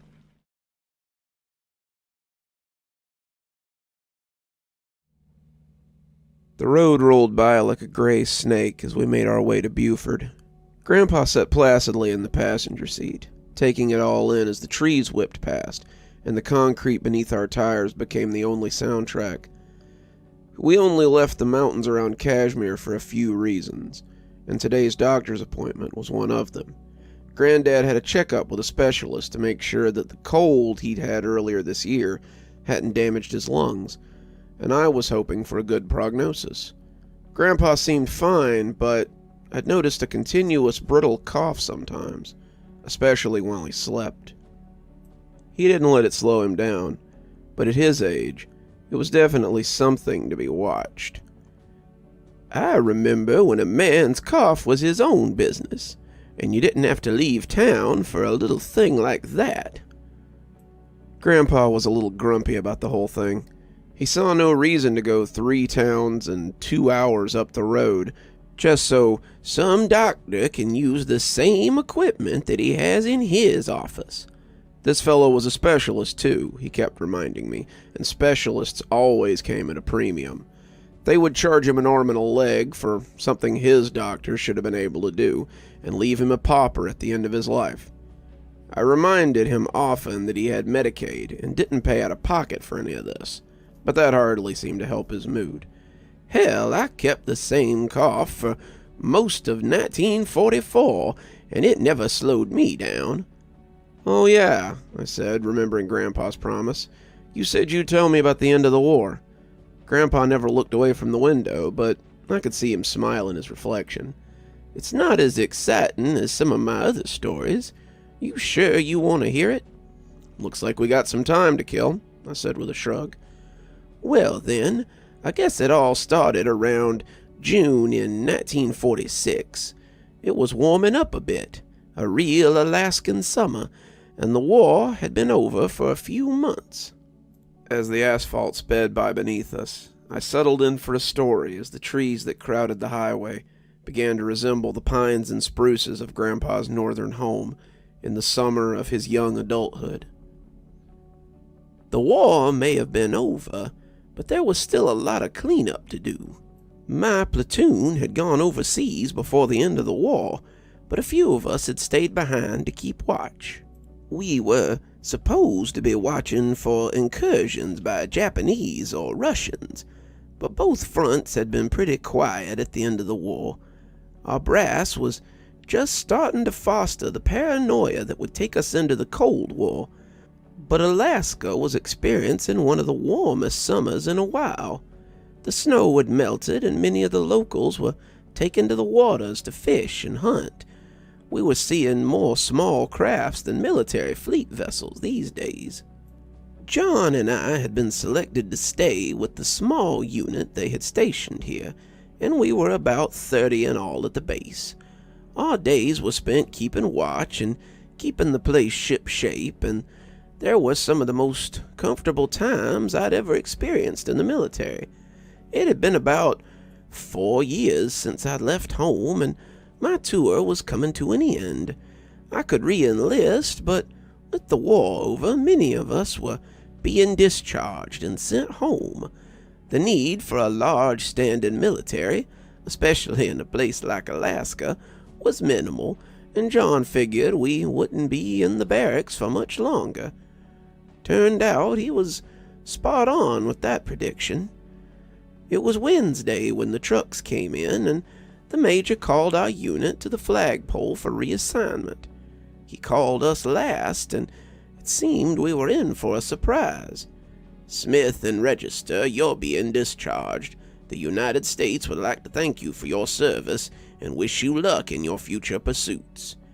He handed each of us a manila envelope and nodded before leaving us to contemplate our turn of events. And just like that, it seemed my time in the army was over. John and I cleaned out our footlockers, and as we waited for his sister to come pick us up, John asked me what I would do now. I thought about it for a few minutes, but couldn't answer him right away, as it turned out. After some thought, I told him I guessed I'd go back to Georgia. I'd return to the forests and lakes that I loved and become a farmer or something, I suppose. I knew enough herbcraft and handyman stuff to get by, but I admitted I had no real prospects. Why not stay here for a little while, he asked, almost hopefully. Here? I asked, not sure what he was driving at. Yes, you've been a friend to me and the family, and we'd be happy to extend you our hospitality. Well, my plane ticket's only good till the end of the week, but I guess I really don't have any pressing reason to go home. Truth be told, what John was suggesting was interesting, more interesting than farming, and I was curious to see what his intentions were now that the war was over. John's family were good people, and I'd gotten to know them quite well in the time I'd spent here. I knew they'd put me up, they'd probably help me find work, and I could do much worse than helping his sister in the library or one of his cousins on their many pursuits. turned out that working for one of his cousins was just what John had in mind. John's family had a farm on the reservation, and it reminded me a lot of the house I grew up in. It was a long building with a lot of little rooms worked into it, and John lived there with his mother and father and their 3 remaining children. The other 3 were off on their own, but they came to visit pretty regularly. Sundays were usually busy as siblings and cousins and grandkids came to eat with the family, and I was welcome at their table just like any other relation. John's father had held me in high regard after I saved his grandson, and his daughter and I had become fast friends after the incident with the Ruin. So I called my parents and told them I'd be spending some time in Alaska, and they said that sounded fine, but to be sure to keep in touch. John and I spent about a week on vacation before one day he took me to see one of his cousins. You know I drove truck after the war, but I bet you never guess how it started. John's cousin owned a small construction company before the war. The company had a reputation for working fast, efficiently, and not cutting corners when it counted. As such, he'd gotten a lot of military contracts when they started renovating a lot of the old military bases in Alaska so they could make them livable for soldiers. He'd come out of the war rather well off and was ready for a new challenge. He had used his trucks to help with the transport of goods sometimes, and he'd seen the merit in the transportation business and export line. He was starting a trucking company, something that was a little trickier in Alaska than it was in Georgia. His cousin Wayne was a beefy guy without much neck, and he looked at me without much confidence. "You ever drive truck before?" "Transport trucks in the military, sometimes regular trucks back home to help someone move or help pick something up. These are big trucks. Some of our routes take us over treacherous terrain. Can you handle yourself?" "I believe I can." He nodded, not really looking impressed, but clearly willing to give me a shot. He took me around and showed me the truck he had, introduced me to a guy named Doc who looked like a Yukon prospector more than a mechanic, and told me to show up Wednesday morning for my first delivery. "We'll start you off local so we can see how you work out and break you in slowly." These trucks weren't the huge 18-wheeled giants that have become so common these days. These trucks were more like troop transports I had driven sometimes for the military, and I could already feel the gears sticking and hear the brakes squealing any time I touched them. The loads we carried wouldn't be massive, likely only a few 100 pounds at a time, but a job was a job, and I was happy to be employed. John's father was glad to hear I was employed too, and said he'd rent me a room once I started making a steady wage. It's not fancy, and it's certainly not quiet, but it's a space to keep your things and a bed to sleep in. Room and board gets your meals as well, and we'll be happy to have a man like you under our roof." I thanked him, shaking his hand, and went to settle into my new place in the world. I would spend the next 6 years in Alaska, and sometimes I regret ever leaving. Alaska was where I learned to trade, where I met the best friend I ever had, and where I met your grandma. In a lot of ways, my life would have been very different if it weren't for Alaska. We might not even be having this conversation if they'd sent me to the front lines instead of sticking me in a frozen backwater. I'm pretty thankful now, but there were days I definitely questioned what I was doing there. Driving truck proved pretty easy, and I spent my days mostly hauling Wayne's equipment from one job site to the other.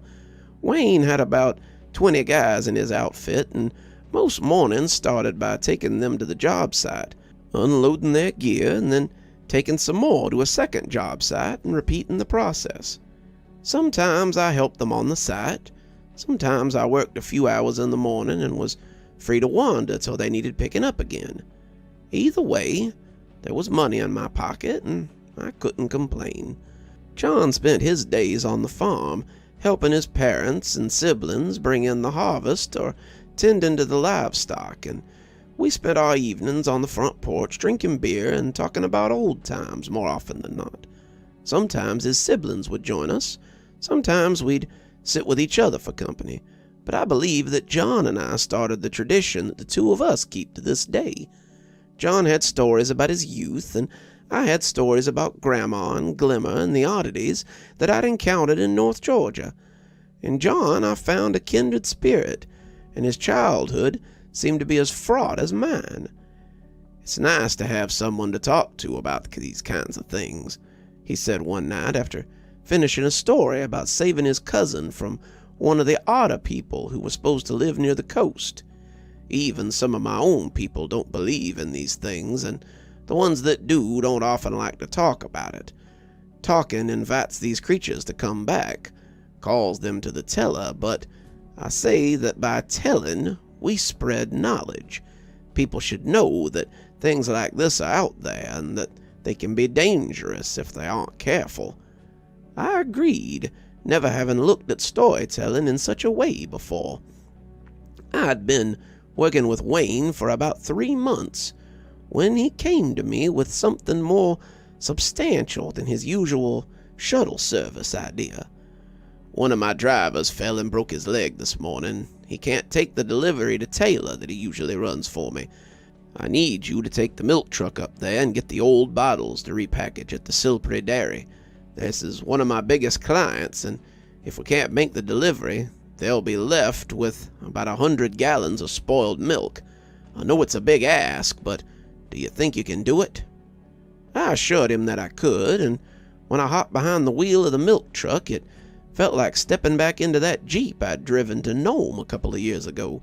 The clock was running, time was a factor, and though it wasn't as dire as medicine for the bedridden, it was still pretty important. The bottles clinked against each other as I took off, and I heard 'em jingle all the way to Taylor.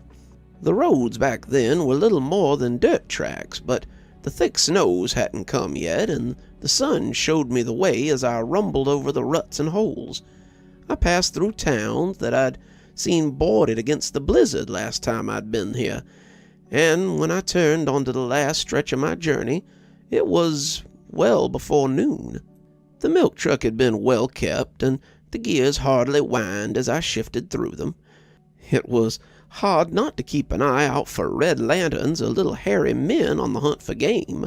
Alaska was a place where you could plausibly catch sight of anything, a land that seemed steeped in magic, and I doubted then that it would ever be tamed as the West had. Alaska, like Appalachia, is not a place to surrender easily to new management. Nothing of note had happened until I came across the dog. He was a big old mutt. I had kind of thought he might be a wolf for a minute, but when he looked up at me, I could tell he was in a bad way. I pulled over to have a look, and it appeared that someone had run over his foot. He didn't have a collar, and I didn't see anyone nearby, so I put him in the back of the truck and figured I'd find him a spot in Taylor once I got there. His arrival proved to be lucky. I was about an hour out of Taylor when I found a tree across the road. We were coming through a valley, the hills high on either side, and I began to have thoughts about bandits or troublemakers. I took my knife and went to go check it out, looking around for signs of ambush as I went. It wasn't a very big tree, half-grown thing at best, and as I shifted it, I heard my new friend start growling. I dropped the tree and drew my knife, calling it a challenge to what I figured was a couple of would-be thieves. That's when I heard the noise. It was like squirrels with the volume turned up to 1,000, and the dog started to bark louder. I heard the sound retreating back up the hills, and I got there in time to watch the scrub grass shaking and find my new friend panting happily, looking very pleased with himself. I shrugged and got the tree out of the way and was back on the road in no time. The milk was there early, as it happened. Earlier by far, said the man who received it. Guy who usually brings it says he has to stop and clear the road a few times on the way here. Looks like you got the whole shipment, too. Other fellas usually missing a couple of bottles." I snorted, petting the shaggy mutt and realizing that an ambush had indeed been intended. I loaded up the empty bottles and made my way into town to see if I could get my new friend some help. The local vet patched him up and said he looked like a fine dog, and if I had a mind to keep him, that I'd probably get many good years out of him. I decided that was just what I meant to do, and loaded up so I could get myself back to the depot.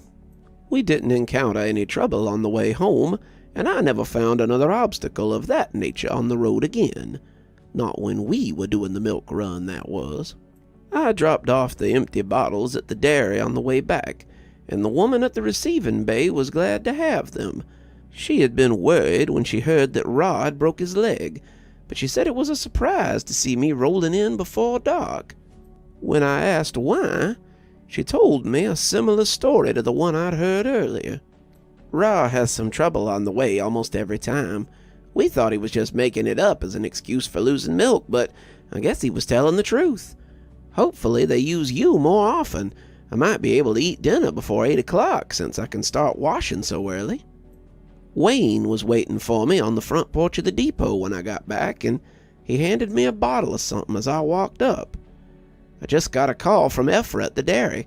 She said she was impressed by your speed and would be glad to see you drive the route again. I took a sip from the bottle and discovered it was a dark brown ale, probably homemade. I may have underestimated you, and for that I'm sorry. If you can maintain that kind of work ethic, I think we can start getting you some better jobs and some better routes. We clinked our bottles together, and it was the start of a fruitful period for me. I drove the milk run twice a week. I ran mail to the distribution centers sometimes. I drove to Nome and Bethel and even Anchorage a few times to take one thing or another. Wayne hadn't sugarcoated it. The roads were often dangerous, but I was careful and rarely missed a deadline. I did have one stipulation if I was to drive for him, and that was that the dog be allowed to live at the depot and accompany me when I made runs. Wayne said he'd been looking for a good dog, and Scrap became a familiar face in my cab and around the shop. When I finally left Alaska, Wayne said he would write me a recommendation for any trucking outfit I wanted, and he was sorry to lose such a good driver. I had many adventures on the open tracks, and they all started with that first milk run from Willowbrook to Taylor. We had entered the outskirts of Beaufort as Grandpa wrapped up his story, and I looked at him appreciatively as we rumbled along. "Sounds like you were one of the first ice road truckers," I joked, and Grandpa scoffed. "Pure silliness. Most of those guys play it up for the network. I definitely had some harrowing times and some tricky deliveries, but if every day had been like that, I'd have likely never made it all the 6 years. I did run up on a bear once, a big brown fella who—" But we were pulling into the parking lot, and Grandpa shook his head. "Looks like we'll have to save that one for another time." I couldn't help but feel a little cheated. Grandpa's stories sometimes seemed as constant as the old man was, and I prayed they never ended.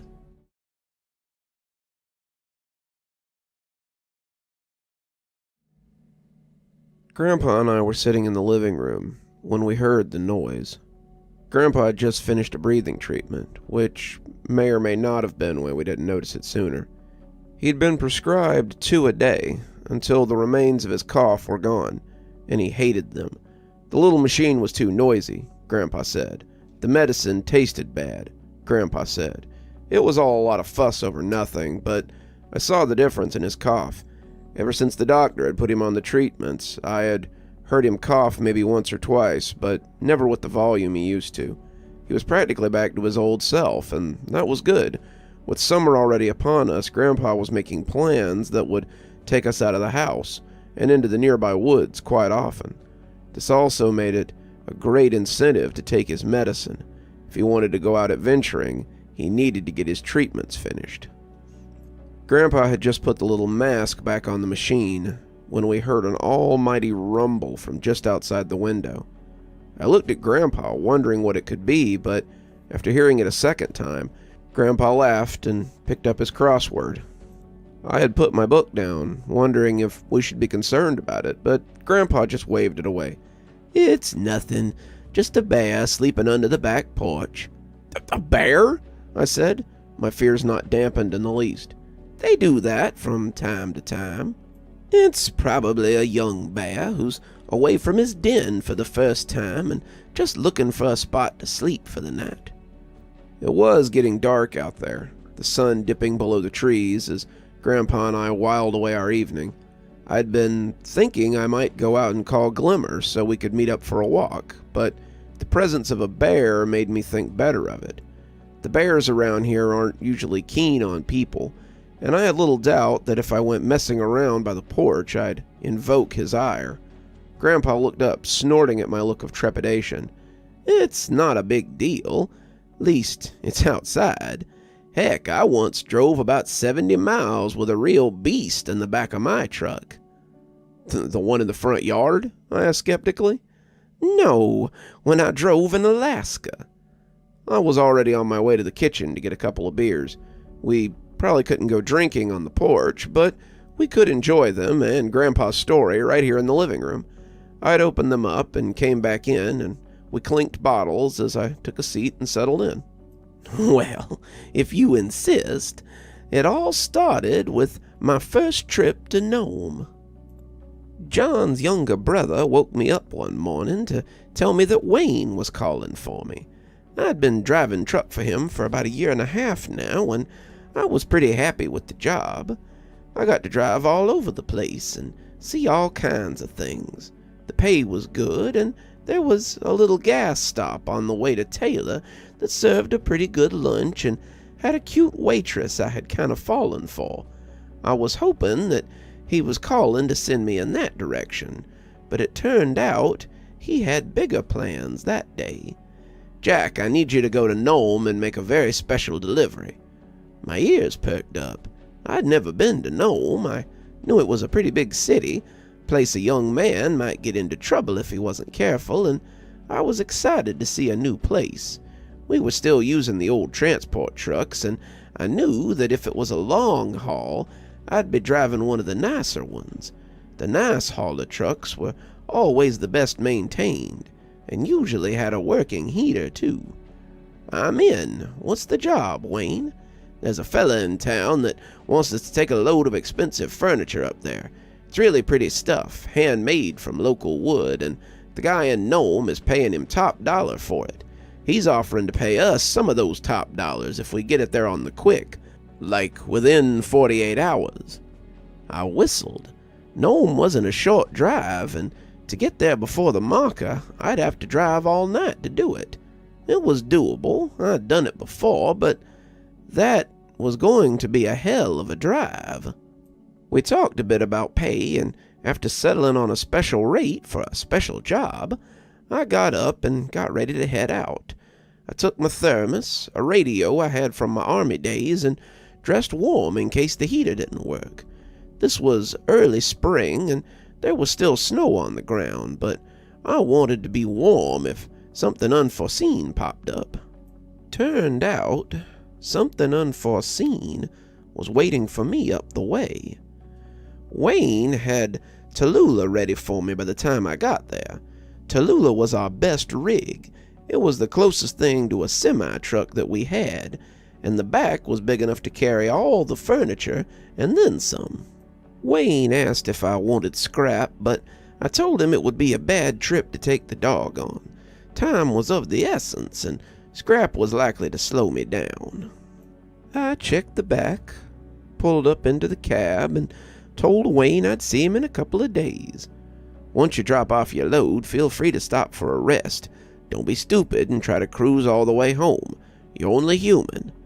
I told him I'd be careful, and one thermos of coffee later, I was on the road to Nome. The road, like I said, wasn't really a road like you'd think back then. If it was on concrete, I was in a big city or a major town or a military installation. Most of the time, I was driving on dirt roads packed tight from many wheels. The going was only bad in a few places, and the truck was heavy enough that the ice never really slowed me down much. Braking was always a harrowing experience, but it was something I'd gotten used to. Even when you weren't trying to stop on snow, the ground was stony, the dirt was flaky, and you were just as likely to slide off an embankment in the summer as winter. The trip to Nome was pretty uneventful, though I did get lost once and had to find a workaround. Luckily, a sign popped up before I got too turned around. I made it to Nome in just over 42 hours, and it was one of the first real cities I'd seen in a while. It wasn't as grand as it would become, but given that I hadn't seen a big city since driving through Atlanta to get to Basic, I was certainly impressed. It took me another hour to find the fella's address, but I soon had the furniture unloaded, with some help from his sons, and I was on my way again. I should have stopped in Nome, but after looking at what the hotels wanted for the night, I decided to head back out and just sleep in the cab after I'd gotten down the road a piece.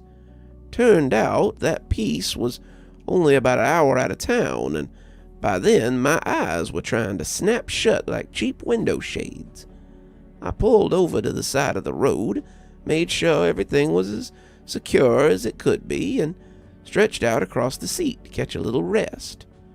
I had slept for about 6 hours when suddenly something rattled the truck. I was pulled awake by a sudden jolt, and as the wheels settled, I wondered how much of that had been a dream and how much had been reality. I looked around the cab and realized I wasn't going to get any answers in there. Stepping out into the cold March air, I checked the truck for damage. The trailer was fine, the wheels intact, and everything appeared to be ship-shape.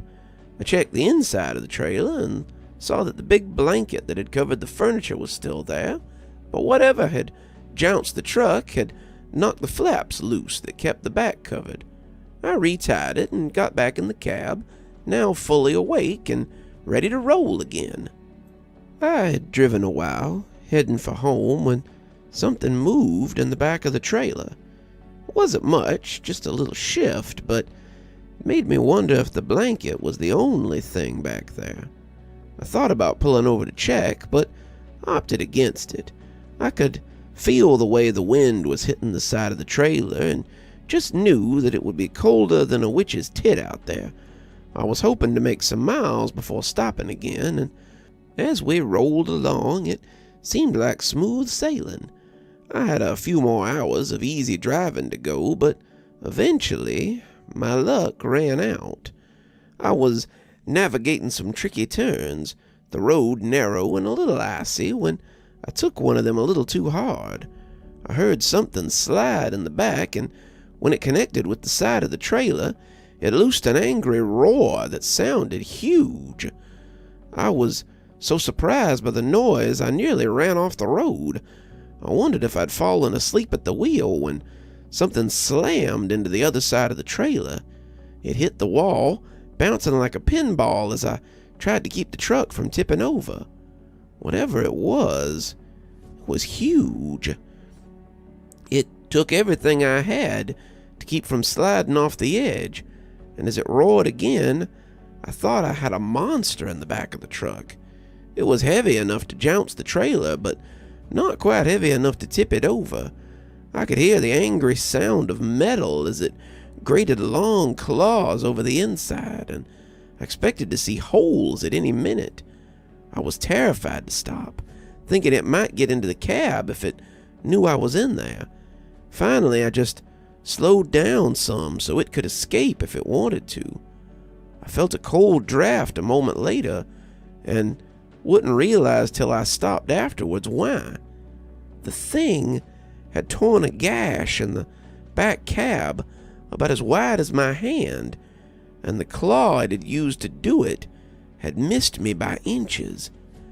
At the time, though, all I felt was a sudden rush of air, followed by a huge jounce that felt like something had hit the back of the truck again. I looked in the mirror and saw the length of canvas that covered the back of the trailer flapping in the middle of the road, and the body of an absolutely massive grizzly bear, barely visible beneath it. The paws, however, were on full display, and they were the biggest I had ever seen. I could feel it watching me as I drove away, and I didn't dare stop until I had put many, many miles between us. I was fully awake then, and I would be for the next 12 hours. I made the trip back in record time, and when Wayne asked what had happened to the back of the trailer, I told him the story. To my surprise, he laughed. "You gotta watch where you stop around here, Jack. You'll get all kinds of stowaways if you park too close to the woods for too long. Don't worry, I won't take the repairs out of your pay this time." I was always careful when I parked for the night after that, but that furry fellow wasn't the only passenger I ever had. As I sat listening to Grandpa's story, the snores of the bear made a fitting backdrop. "Sounds like an unbearable situation," I said, and Grandpa rolled his eyes as he chuckled in spite of the corn. "I guess you could say it was a grisly experience. He was definitely the worst guest I had in my truck," Grandpa said, covering a yawn as he sat back in his chair. That reminded me of something else. "Hey, didn't you tell me once you picked up Santa Claus? I could have sworn you said you did, but you never told me if it was in Georgia or But that's when I heard a second snoring join the first, and I knew that story time was over. I threw one of the big blankets over Grandpa and went upstairs to get ready for bed. Grandpa snored happily in his easy chair as he dreamed of frozen roads, great bears, and times gone by.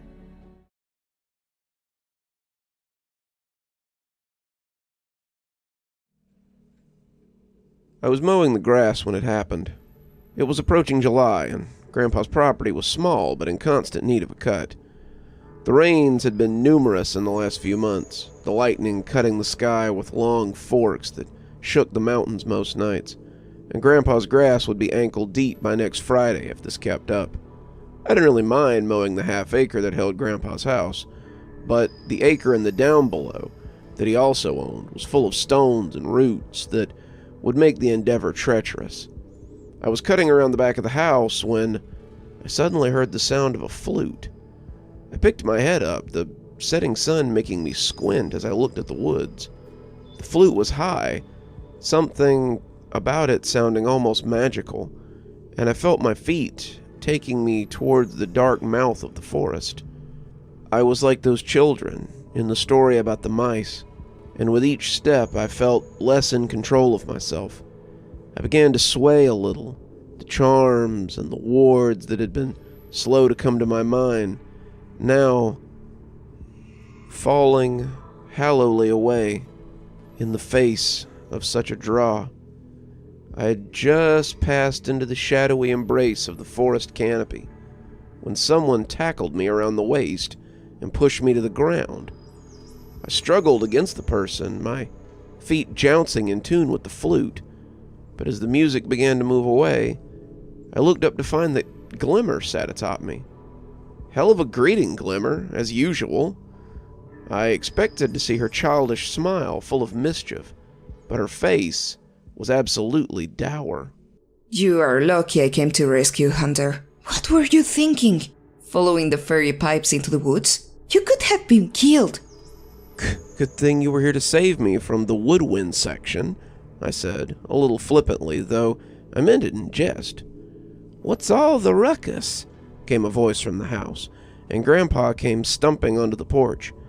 He looked concerned, but it was tinged with good humor at the sight of us rolling in the grass clippings. Clearly, he thought he had come across something a little more intimate, but one look at Glimmer cleared that right up. "Hunter was about to follow the Faye music into the woods," Glimmer stated matter-of-factly as she helped me get up. "Jesus, boy, didn't I teach you better than that? What in the hell is Faye music?" I asked, now completely confused as I wiped grass clippings off myself. Grandpa started to look cross, but then scratched his chin as he thought about it. Have Have I never told you about the Faye music? Fairy lights, yes. Faye music, no, I said. Glimmer turned her angry look upon Grandpa now. Fisher, how could you not warn him? You know how devious they are. Well, excuse me, Grandpa huffed, throwing his hands up. There's a lot of things in the woods that could kill any one of us, and not all of them are magical or unknown. A few minutes later, as the sun settled into the dying light of the day, and our drinks sat sweating in their cup holders, we sat on the porch as Grandpa told me about what had nearly ended my life. Faye music isn't actually of the Faye, Grandpa amended, but that's what Glimmer's always called it. It is what Father always called them, and just because it's not connected to the fairy courts doesn't mean it isn't of Faye. Are you ever going to elaborate on these fairy courts that you keep talking about? I asked, more curious about them than the weird forest music. Focus, Hoss. We ain't talking about fairies tonight. The Fae music is disembodied music that guides people into the woods so that whatever is causing it can take them away and do whatever it intends to do with them. Wait, so does it kill them or just take them? No one knows. Those who are taken never return. Whether they are devoured by whatever plays the music or simply takes them to Fae for sport, no one ever returns. I took a long sip as I thought that over, not sure what to say about it. It isn't even native to the Appalachian area. I first encountered it in Alaska, and other people have reported hearing it in the desert, while at sea, and one in the tundras of Siberia. Whatever it is, it's greedy, and it's hungry. Glimmer looked up from the condensation on the side of her bottle, loving to watch the moisture trail as it slid down. Wait, you never told me that you heard the fairy pipes in this Alaska place. Yup, one night while I was drinking with John, actually. He started to take a sip, but stopped as he noticed us eyeing him intently. What? Nothing. This is just usually when you tell us another of your stories about times gone by. Yeah, we just assumed you were setting us up for a Grandpa story. Grandpa drained his beer in a single long pull before tossing the bottle over his shoulder, where it bounced off a tree and fell without breaking. I mean, if you insist, it all started much like this, with lukewarm beer and good friends telling tales on John's porch. John and I were sitting on the porch with two of his younger cousins.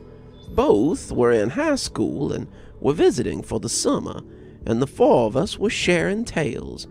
The oldest of the two, Moss, was telling us about how he'd been fishing in his kayak when something had bumped him and made him lose his paddle.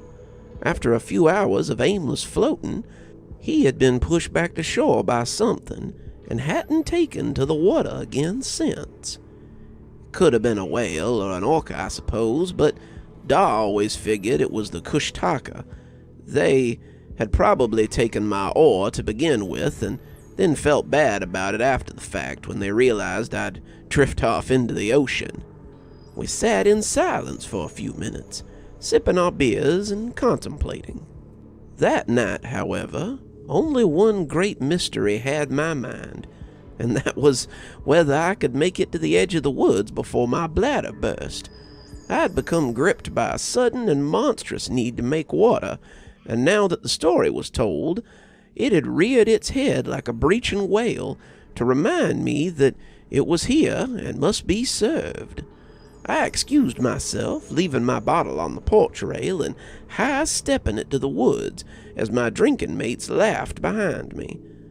I hit the edge of the trees, unzipped, and let fly as my groaning innards sighed happily. The night beyond the porch was lit by little besides the moon, and as I watched the trees sway in the light wind, I couldn't help but shudder a little. After the fairy lights, I didn't much like to be in the woods at night, and these woods were as far from my woods as they got. Everything from the stony soil to the strange trees made me feel like an explorer in a foreign land. I had just finished, my zipper still halfway up, when I heard the first halting refrains of the last thing I had expected. It was a piano, and it was playing something deep and haunting. I looked back towards the collection of houses, expecting to hear it coming from somebody's open window, but when I looked back, I realized it was coming from the woods. It was music played by a master, someone who had perfected their craft over years and decades and millennia. I took a curious step forward, wanting to see if it was a real piano or just someone with a radio, but that step became another as my curious feet brought me into the dark woods. The moon was muted here, the ground a mystery that my feet seemed to understand better than I did. I went a little deeper, the music calling me to explore, and before I knew it, the warm glow of civilization was nothing but a suggestion behind me.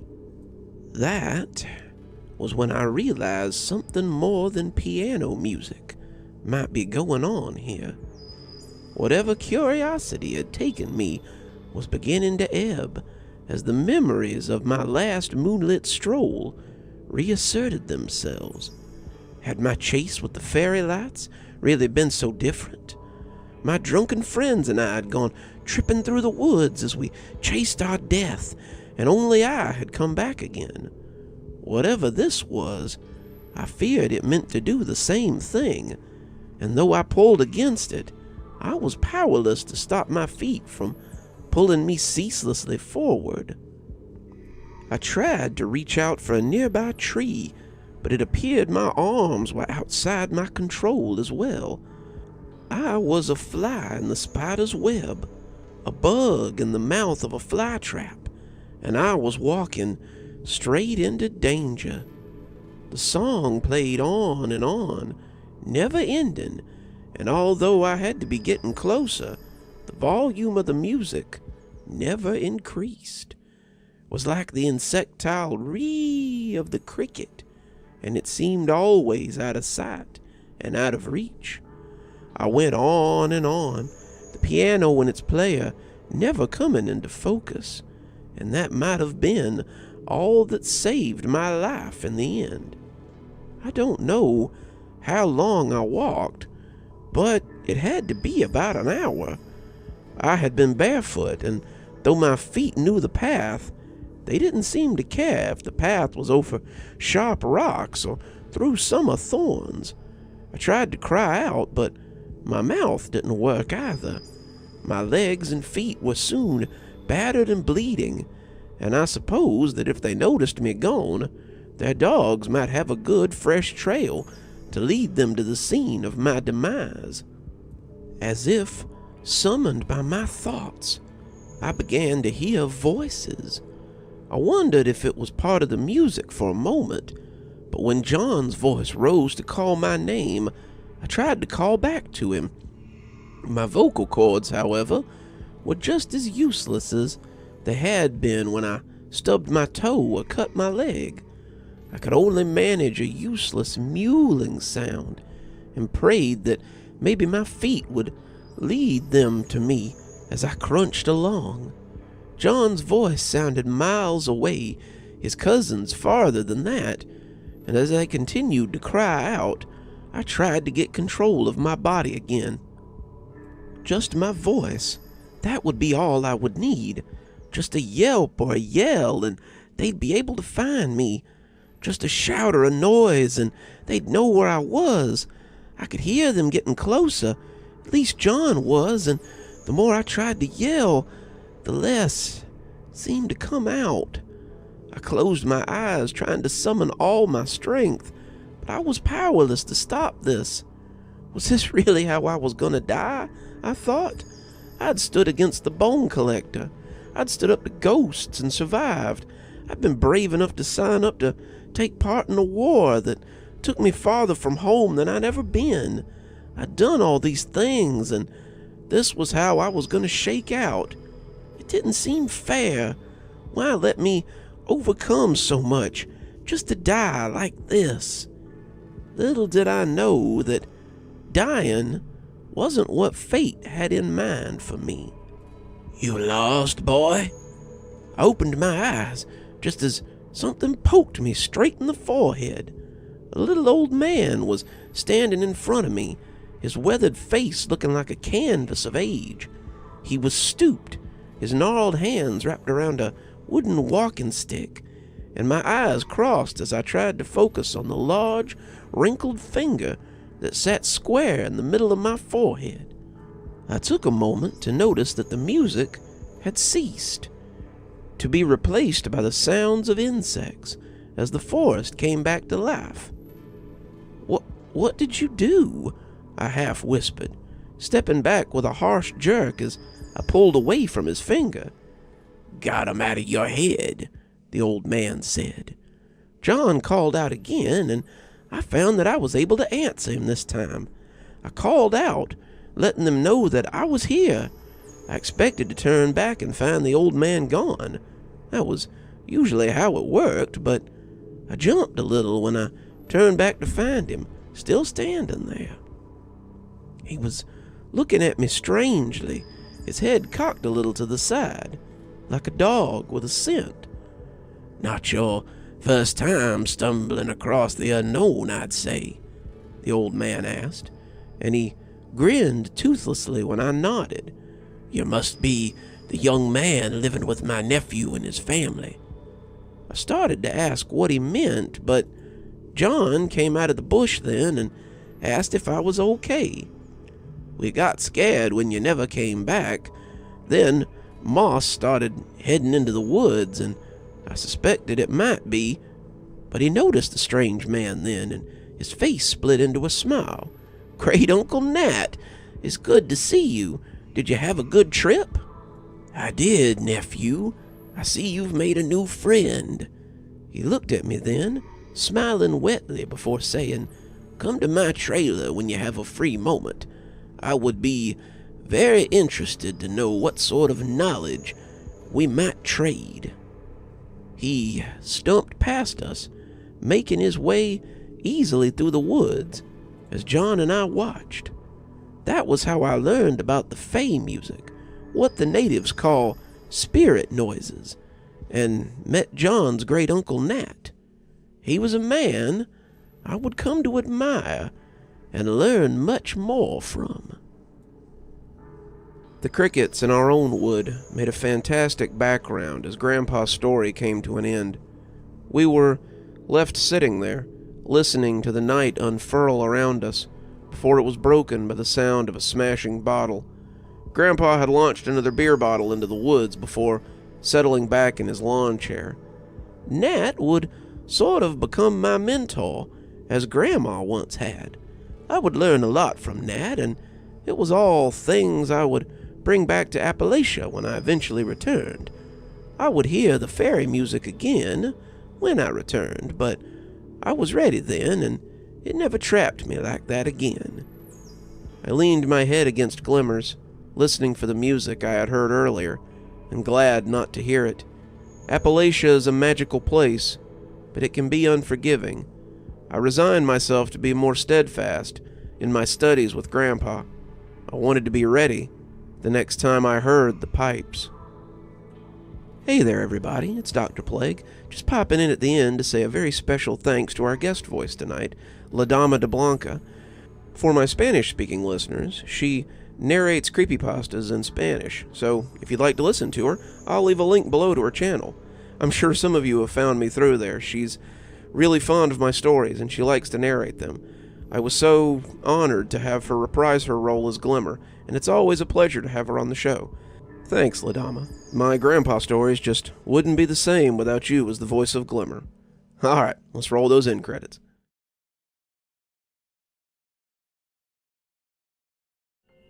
I breathed in deep, pulling the warm Georgia air into my lungs. Concentrate, son. Feel the energy building in your core. That's your reserve. That's the energy you'll push into your spell work. This will empower your runes, fill your barriers, and defend you from things that would do you harm. I felt something, but it was hard to explain. The fibers were there, the fledgling tendrils of whatever Grandpa was talking about, but it was like something hidden, only to have it slip away when you tried to grasp it. I'd reach for it, I'd find it, but whenever I tried to exert any kind of control over it, the energy would move away from me. Don't be so rough, boy. Let it come to you. You can't manhandle it. You gotta let it come through on its own. I sighed, opening my eyes as sweat stood out on my forehead.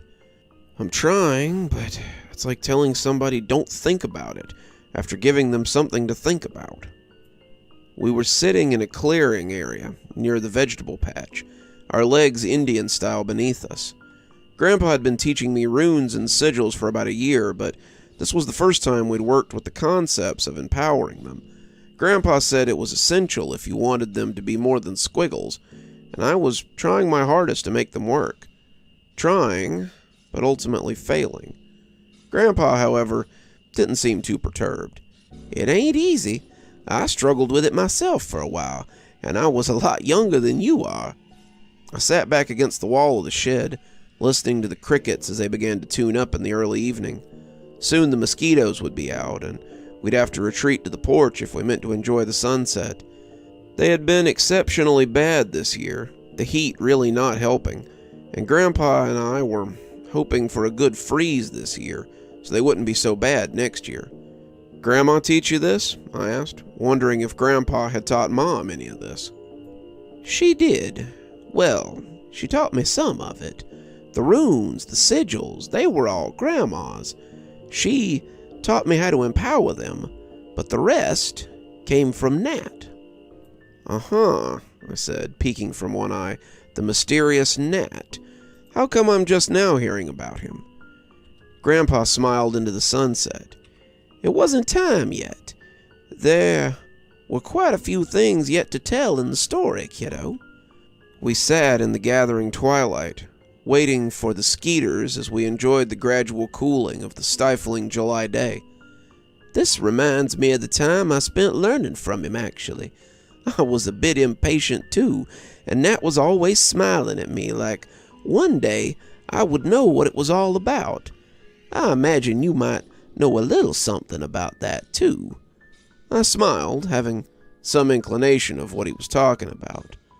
"I remember the early days when we were just starting out. I was sure I knew it all, sure I knew enough to get by, but Nat would show me how little I actually knew." I just sat there, knowing it would begin soon. Grandpa didn't need much prompting when it came for stories, and as we sat watching the day die, it was as good a time as any for a tale. I waved my hand at the first of the mosquitoes, too comfortable with the soil beneath me for a change of venue. "It all started 2 mornings after the incident in the woods. That was the day that he arrived on John's doorstep, before first light. John woke me up as the first fingers of light crept up the horizon. I came awake slowly, opening my eyes like I couldn't believe what I was seeing. 'You got a visitor,' he said, his eyes full of mischief. 'Who is it?' I asked, rubbing sleep from my own eyes. 'Come find out. There's coffee in the kitchen,' he said. I came into the kitchen about 10 minutes later to find the old man from the woods sitting with John and drinking coffee. He was dressed in furs, his hair long and gray, and when he saw me, his eyes twinkled with mischief. He smiled gummily at me as I came in, and the contrast between his baby pink gums and his nut brown skin was jarring. 'You,' I said, not sure what was going on.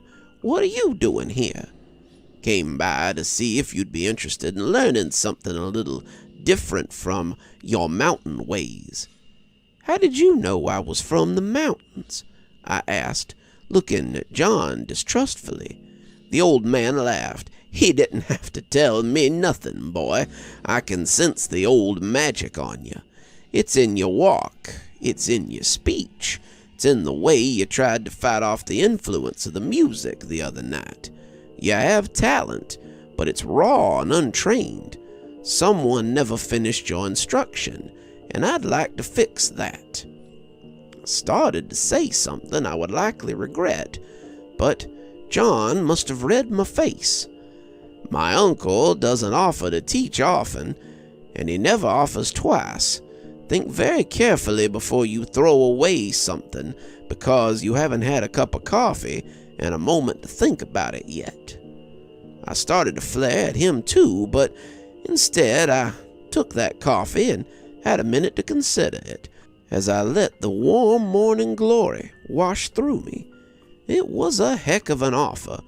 Grandma had never taken a student, except for me, and I felt like that might be common. The times were changing. Technology was beginning to rear its head, and most people didn't care about the old ways. This may be one of the last old-timers willing to pass on his secrets, and he had guarded them jealously. I'd be a fool not to take him up on it. "So how about it, boy?" the old man asked. "Yeah," I said after a few seconds of thinking. "I didn't have anything else to do today." He nodded. "Call me Nat. I think you'll need more than an afternoon for what I'm going to teach you, though." We headed out into the woods before the sun was more than an annoying suggestion on the horizon. Feel the world awakening, boy. A new day's beginning. You're not the only one who knows about it. As we walked through the forest, I felt a chill that had absolutely nothing to do with any nip in the air. It was summer, and the days were at their least temperamental. But I was ill at ease in these woods.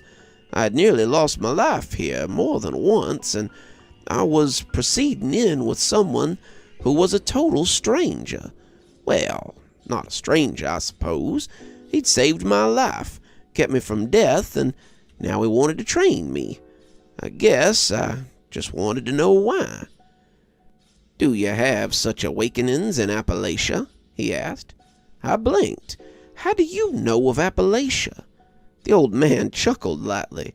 "How much experience do you have with the spirit world?" We stopped then, the old man taking a seat on a fallen log as he invited me to join him. "A little," I told him. "My grandmother always said that spirits of the dead were best left at peace, so long as they didn't bedevil the living." He turned to look at the rising sun, seeming lost in the brightening sky, before telling me a story of his own. 2 nights ago, while I lay asleep in my bed, someone came to me that was not of my tribe. I've been the spiritual leader of this tribe for a long time, and this was the first time I haven't been approached by a spirit that was of my land. The woman awoke me, told me I had to go right this moment, that her grandson was in great danger, and that I was the only one who could save him. So of course I went right away to help you." I looked at him in disbelief. "Are you saying—" "I'm saying that your grandmother asked me to finish your instruction that night, as well as to save your life," he said gummily. "So I suppose we should begin." He slid to the ground, his bony knees poking out from beneath his hides, and instructed me to do the same. I followed numbly, suddenly more willing to go along with the old man's teachings. The sun rises, a new day begins, and the energy in you is new as well. You can feel it in your stomach, a delicate chord of intentions and potential. Take hold of it, master it, and you can use it as a tool. "Use it?" I asked. "Use it," he reiterated. "Can you feel it?" "Just here," he said, putting a hand on my stomach. I could feel something there, like a ball of twine. and as the sun's rays hit my face, it seemed to come alive with errant heat. You feel it. Now you have to learn to direct it. We sat there till the sun was nearly over top of us, and I dare say I felt about the same as you when we rose to make our way home. How was my grandmother? I asked him, not sure what I meant. She's at peace, though hers is a spirit that seems unwilling to rest. She was a great woman, and you have not fallen far from her shadow. I smiled then, glad to hear she was doing well. You said we could use the power there. What did you mean? He chewed the question over, thinking of the best way to answer my question. When you form your runes, you use this to power them, yes? I nodded, feeling that I understood. Turning to the trees that surrounded us, he lifted his staff and spun. The boughs shook, and the birds took flight.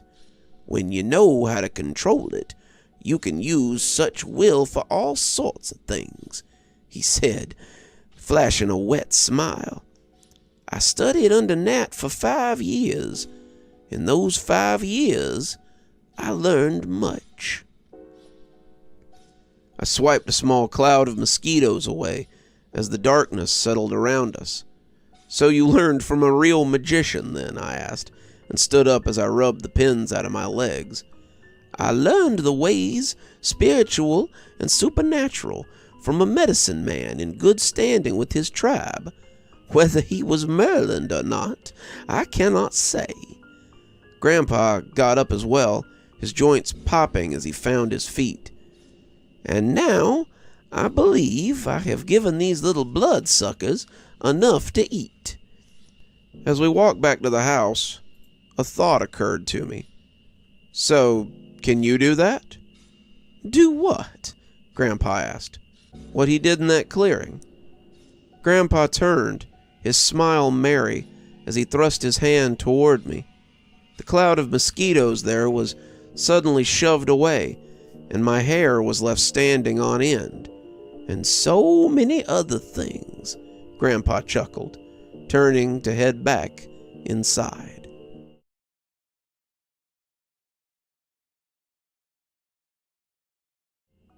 This year, we had a rare treat for Halloween. Instead of a white Christmas, we had a white October 31st instead. 3 days before Halloween, the region had a terrible blizzard roll through, covering everything in an early season snow. It did little to dampen the spirit of the trick-or-treaters, though. We definitely saw some costumes with thick pants and coats. Grandpa and I sat bundled up on the front porch, passing out candy as we always did, and Gramps was in high spirits. He had finally kicked the cough that had kept him down most of the summer, and as I watched him handing out sweets, I hoped he wasn't going to have a flare-up again. We still had plenty of the stuff they gave us for the breathing machine, but getting him to take it was like pulling teeth. He noticed me watching him and rolled his eyes at me. Don't worry, son. If I start feeling peaky, I'll go inside. Let me have my fun. Who knows how many more Halloweens an old man like me has in him. He smiled as he said it, turning back to fill the bags of shivering kids with treats. But we both knew there was honest dread behind those words. There would indeed come a day when there was no Grandpa to fill the bags of the kiddos with the best the Walmart candy aisle had to offer. And I kinda hoped I wouldn't be around to see that day either. This place just wouldn't be the same without Grandpa to make it home. The moon was round and full as it shone over the porch, and as the last of the trick-or-treaters crunched through the snow, we headed back inside with a decidedly empty bowl. Not bad for a snowbound Halloween, Grandpa commented, pouring the last of the candy into the bowl by the door that he kept for guests. I was surprised that so many came out, I commented, locking the door and running the chain. I thought for sure that the snow would keep them away. Peh, Not a chance, Grandpa laughed, the toilet flushing as he finished his business.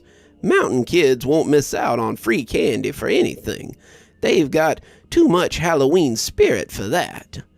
I had turned to agree with him when a slow and ominous knock swung me back towards the door. It seemed odd, that knock, though I couldn't have told you why. It wasn't the quick and happy knock of a late-night treater. It wasn't the knock you heard from a kid at all. This was the slow and ominous drone of thick knuckles on wood, the low pounding of someone who hadn't had a good night's sleep in years. I looked through the frosted glass on the front door, but the knocker was a hazy outline in the semi-opaque screen. It was adult-sized and man-shaped, but even looking at it made me shudder. The posture reminded me of a corpse, and despite my internal radar pinging like a fish finder, I found I was still reaching for the knob. My numb fingers had reached for the chain when those knuckles dropped lazily against the door again.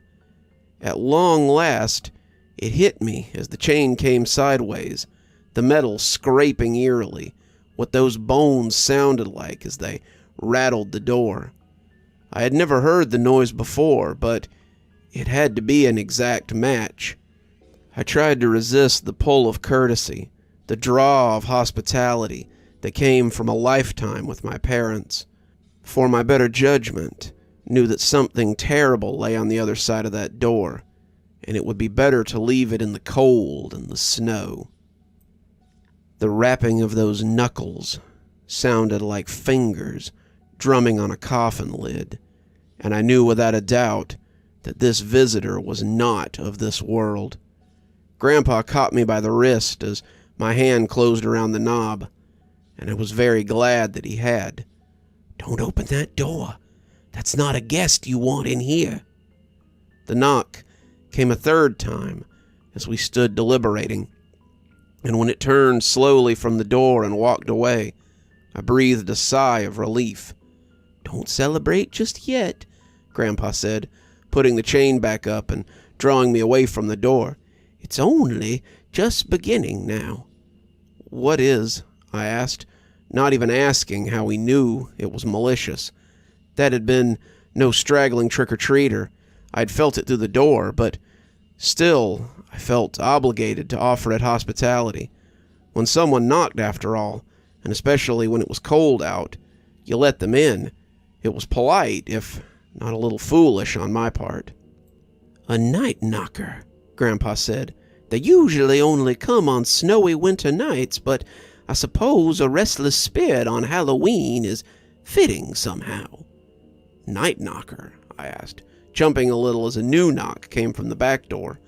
Through the glass, I could see the shadowy figure lurking, and the light from inside the house did little to illuminate it. He raised his hand to knock a second time, and the glass shivered under the bony tonk, tonk, tonk of his gnarled old fist. "Wandering spirits who try to gain entry into a home. Night knockers used to be a profession of sorts, or so I've heard, and I imagine that more than one of them has likely tricked their way into a home that's used to answering a deputy checking for unlocked storefronts. They used to work for the sheriffs in rural areas, checking doors and locking up behind forgetful shopkeepers. But these fellas are a little less altruistic." It finished its third knock while we were gabbing, and I heard it move off across the back porch, back towards the woods. "It's not done yet, boy," Grandpa said, taking the kettle from the sink, and, as if he had conjured it, the thing tapped on the window in the living room, hard enough to rattle the frame. You've encountered them before, then?" I asked, turning to look in the direction of the knocker. "A few times. They aren't very common, but they appear now and again. Don't pay them any mind, boy. If they think you're scared of them, they tend to stick around longer." He added hot cocoa to the kettle, along with milk and some cinnamon, and put it on the stove as he switched the burner on. "Grandma told me about them when I was younger. Said they gave her a real fright when she was around my age. Have I ever told you that story? He asked, grinning as he slid me a chair.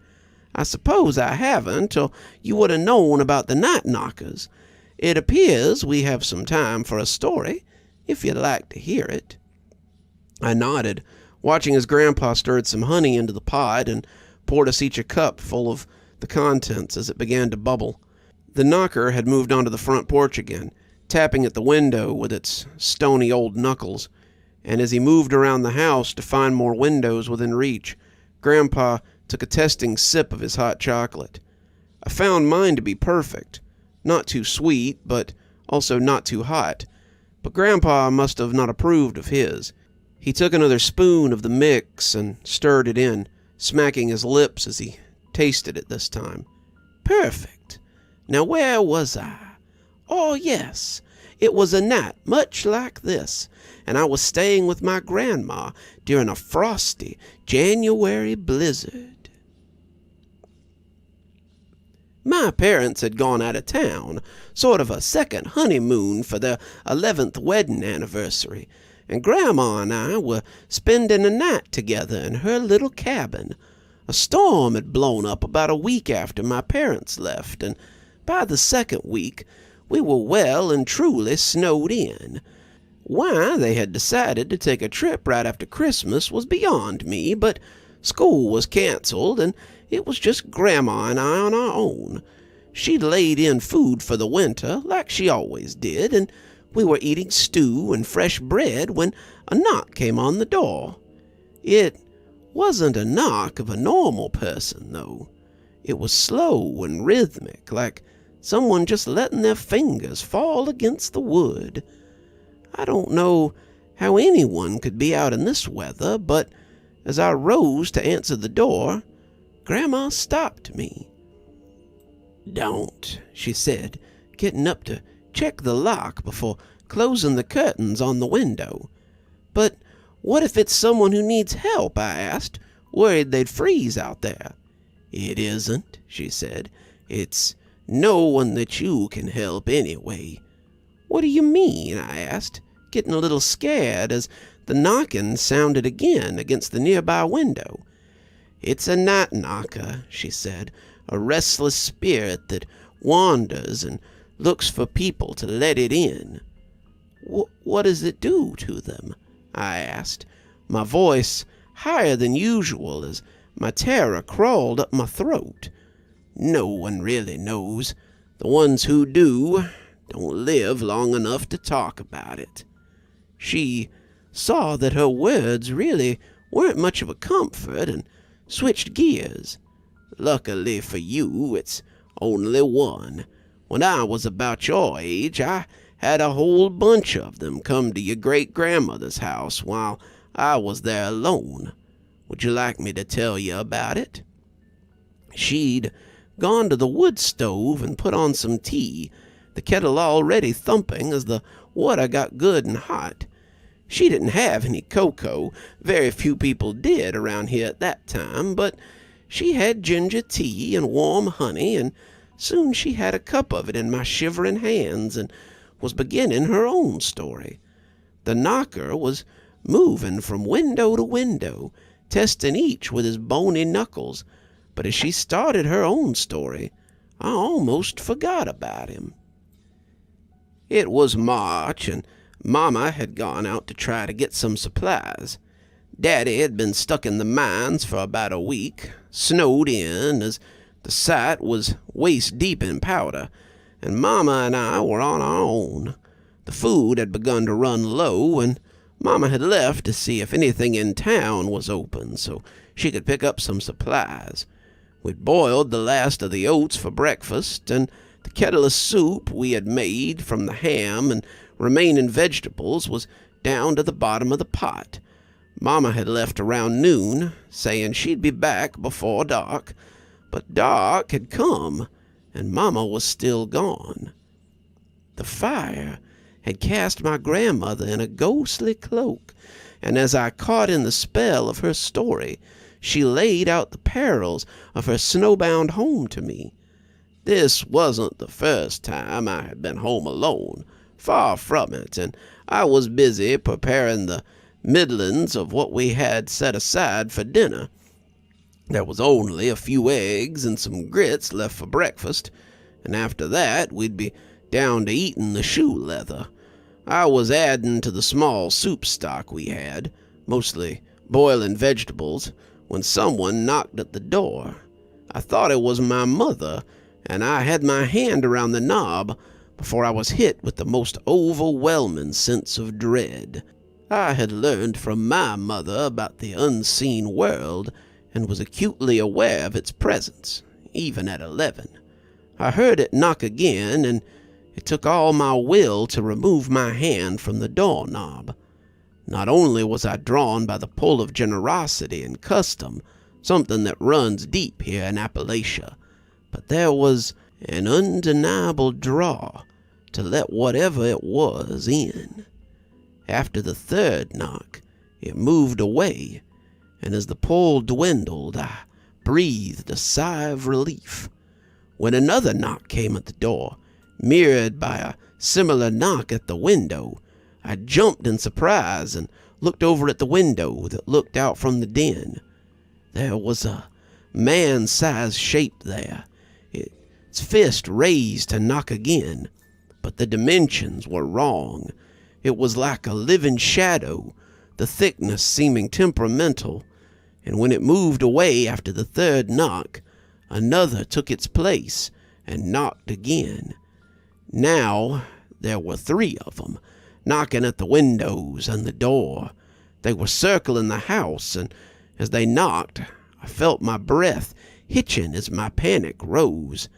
It was like an ever-expanding circle, the knocking moving around and around and around. I thought maybe it would stop when they had enough to knock on all the windows and doors, but then others began to tap on the walls and on the roof, too. The clamor was too much. I put my hands over my ears as I prayed to God to make it stop. As I stood there sobbing, asking the Almighty to help me, though, the voice of my own grandmother echoed in my head.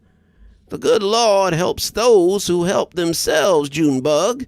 You have the tools, you have the knowledge, so don't bother that man with your trouble. He's got bigger fish to fry." I realized that she was right, and I began to chant a little spell my mother had taught me.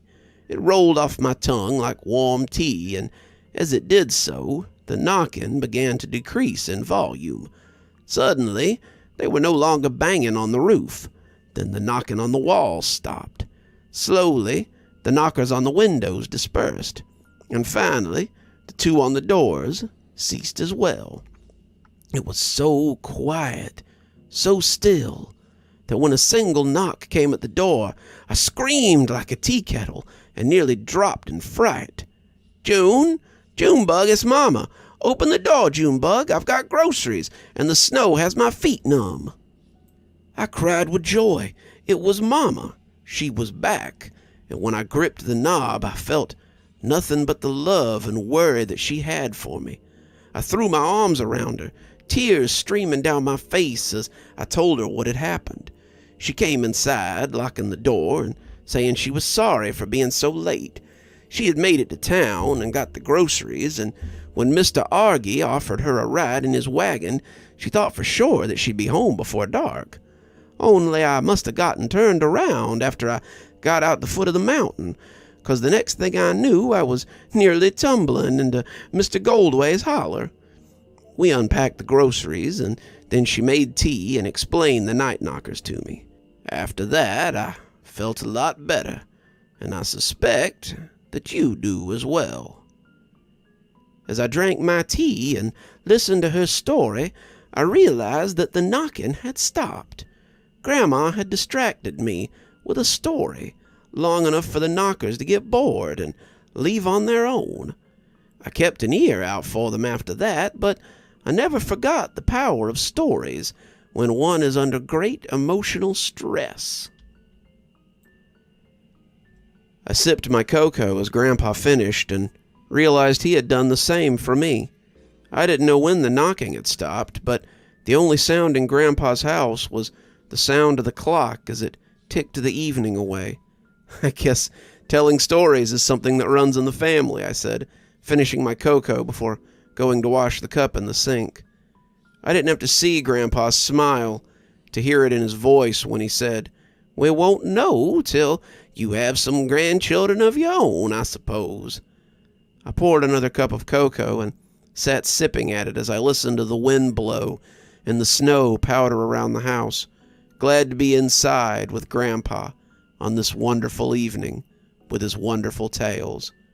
From Grandpa's house to ours, we wish you a very happy Halloween.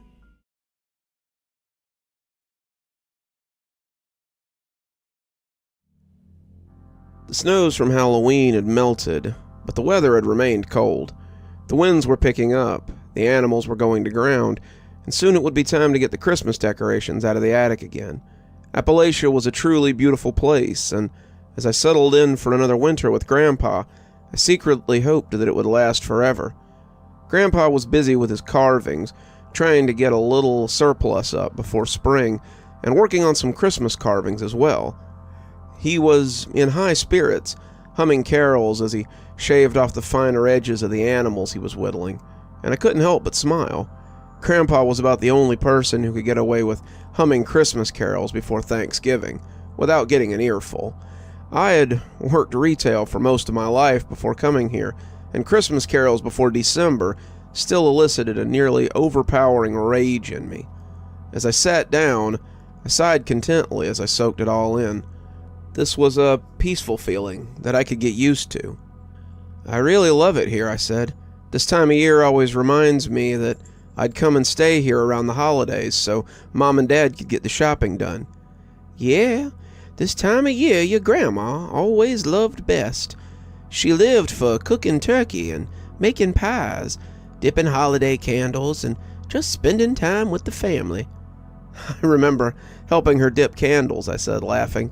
"Well, I remember making a mess while she tried to show me how to dip candles the right way." Grandpa laughed, almost dropping the bird he'd been working on. "I remember that. God, what a mess. She had to go back and fix them once you were done, but she waited till you'd went back home since she didn't want to hurt your feelings." I could see a few of Grandma's candles still sitting on the mantelpiece, the sage ones that she had made the summer before she passed. She had been diligent right up to the end, and her death had been so sudden that it had taken everyone by surprise. Grandma had seemed like such a larger-than-life character.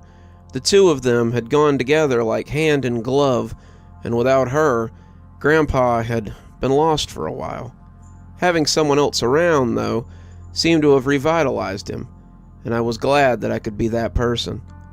"What was Grandma like when the two of you were young?" I asked, never having thought about it before. Grandpa had told me so much about his own youth, but I hadn't heard him talk about Grandma yet.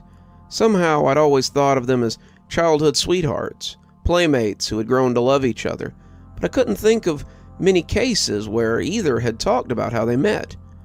"Actually, your Grandma was one of the few things I brought back from Alaska with me." I was speechless for a moment, not expecting that. "Wait, you met Grandma in Alaska?" He shook his head at me. "Well, of course. Where else?" "I don't know. I guess I just assumed that she was someone you knew before the war." "Nope. Your Grandma was 1 in a million, and I had to go a long way to find her." He looked up at the wall where a picture of the two of them smiled back at him. It had been taken at the stall at the flea market. The two of them looked as happy as I'd ever seen them. It had been about 5 years ago, at the height of spring, and Grandpa's table had been filled with squirrels and birds and all kinds of little animals that seemed to stare back at the camera with equal glee. They had been celebrating their 50th anniversary. The two of them looked ready to celebrate 50 more.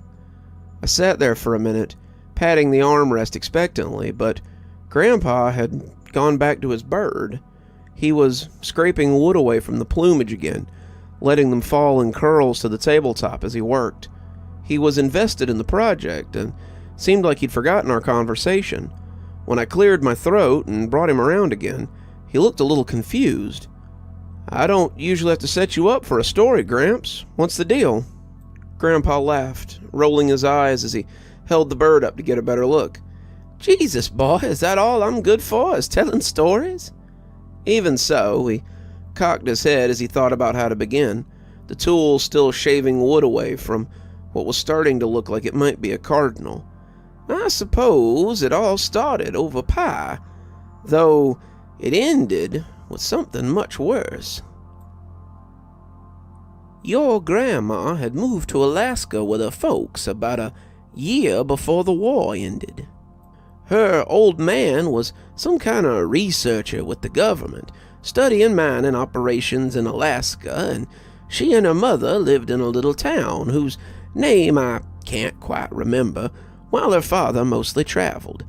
She was working in a diner on the outskirts when I first saw her. The place looked very American, out in what was considered the untamed frontier by many. It looked like a big silver trailer, one of those diners you saw popping up along the highway of the Midwest, and the waitresses wore pink and white striped uniforms, and the kitchen smelled like grease. They were doing pretty well, despite their isolated location among the muddy road to Taylor. They got a lot of trade from the gas trucks and the mail trucks and the guys like me who were hauling this and that somewhere else, and when I first pulled up into the Wild Skies diner, finding love was the last thing on my mind. To tell the truth, it was not pissing my pants or having to shiver by the side of the road as I did my business. I had come charging in and almost knocked her over in my hurry to get to the bathroom, nearly caused her to drop a tray. As my hand reached out to palm the tray she'd been carrying, I locked eyes with her and was suddenly enchanted. "Whoa there, fella," she said, her voice making me homesick for some reason that I would later learn about. "Where's the fire?" I was a little tongue-tied after that, trying to get my bearings so I could do more than flounder like a landed fish, and managed to choke out something about a bathroom as I passed her the food tray. She pointed me back outside, indoor plumbing being a little hit or miss in the sticks, and when I finished my business, I decided I might like to get a bite. Turns out she was my waitress, and as she came to take my order, she set a slice of pie on the table next to my elbow. "To say thanks," she said. "That order would have come out of my paycheck, and it was a biggie. What can I do for you?" One hamburger and fries later, and after a piece of absolutely heavenly apple pie, I made a point to stop by any time I had a delivery to make in Taylor. I made good on that promise, and I probably stopped a few times when I didn't have any reason to be there either. In the time between the bear in my trailer incident and the time the music almost lured me into the woods, I probably ate at the diner a dozen times or more. Your grandmother commented on it, telling me I was becoming quite a staple at the Wild Skies. I think she knew I was there for more than the pie, and she often came to sit and chit-chat with me as I ate. We struck up a friendship and shared a little about our lives before coming here. Turned out she lived in Tennessee before moving here at the age of 15. She had dropped out of school at 16, seeing no reason to continue going when she didn't know anyone, and had been working here ever since. It was kind of nice to have someone else from the same area who'd been uprooted by the government, and we talked a lot about the things we missed back home. For her, it was the peaches. Your grandma loved peaches, and if there'd been a way I could have gotten some here without spending a small fortune, I would have. So after going there for around a year and a half, I came in one afternoon after a pretty sizable delivery to Taylor. I had lugged furniture for the better part of 2 hours out to the back of my truck, and though far from in a state to woo, I was determined to get a good meal and see your grandma. It was dark. The sun doing that thing where it doesn't rise but for a little while, and I was glad to see that the crowd was sparse for a change. The Wild Skies diner was usually packed, and it made having more than a passing conversation difficult. She smiled as she saw me and came out to take my order, as we did the usual pleasantry chit-chat. Then, so quick I almost missed it, she leaned down and asked me if I would stay until she got off a shift. I told her I didn't mind, but just as I was asking why, she got a call from the kitchen and had to run. I scanned the crowd, wondering if maybe someone was bothering her, and that's when I saw the fella in the long coat. He was tall, probably in the 6-foot range, and his head was covered with a muffler or a balaclava. I wondered if maybe he was one of those Russian holdouts you sometimes heard about, the ones who sometimes lived in the wilderness to avoid being sent home, 'cause he looked pretty burly as he sat there drinking his coffee. The longer I watched him, the more certain I was that he was no Ruski. He had a smell to him, not right on top, but lower than most people can smell. Things that aren't quite people sometimes have that aroma, and the longer I watched him, the less I liked what I saw. I felt pretty sure that this was what had spooked her, and I wasn't looking forward to having to square up with him if it came to it. Your grandma sat down as she brought out my food, putting it back to the guy. She put her head in her hands and just kind of shuddered. It wasn't a tired or a cold shudder. It was the shudder of someone who's been stalked by something not quite of this world. Thanks. I don't think I could have walked out there at the end of my shift if someone wasn't with me. I don't think I've ever seen you spooked like this. What's going on? Do you see that guy in the balaclava? She said, eliciting a nod from me. He's come in for the last 3 days, and always near the end of my shift. Some secret admirer? I asked, trying to keep the jealousy from creeping in. If he is, he's having the opposite effect. He tried to follow me to my car last night. If Andre from the kitchen hadn't come out to give me my apron that I'd forgotten, I don't know what would have happened. We talked a little more as I ate, and when I was done, she took my dishes and kept my coffee refilled as I waited. It wasn't a long wait, maybe an hour, and she kept me company throughout. She was nervous, constantly looking at the guy in the coat, but I'm ashamed to say I was mostly just glad for an excuse to be near her. I had been working up my courage to ask her on a proper date, but I didn't think she'd have any interest in an old roughneck like me. I was almost 6 years her senior, not as uncommon back then as it is now, but it still made me feel a little weird. How would her parents feel about their 17-year-old daughter dating a man almost half into his 20s? When she smiled at me, though, when she touched my hand or my shoulder, or when she laughed at one of my corny jokes, I almost didn't care. She came over to the table with her purse and her coat just as I was finishing my 5th or 6th cup of coffee, and thanked me again for waiting. As we walked to the door, I saw the guy get up and drop some money on the table. It was coins, and they looked weird even from here. I took note of the way his clothes moved and the weird straining they seemed to do, and put a hand on something I kept on my person since the incident with Soap Sally. The leather was softer than when I'd first tooled it, having ridden many miles and over many lands, but the runes were still dark and bold across the front. It had worked on the old hag. Let's see if it'd work on whatever kind of boogin this was. I had parked next to her without meaning to, and as we approached her car, I pressed my keys into her hand. Go get in the cab of my truck. The doors are thicker, and I'd rather there was some metal between you and him. She nodded, not questioning as she went jogging to the large truck parked beside her smaller truck. It was a beat-up old farm-all with chains on the tires, and her old man had clearly favored something sturdy over something pretty. With good reason, too. The Alaskan weather was hell on vehicles, and it was clear that this one had seen a few winters here.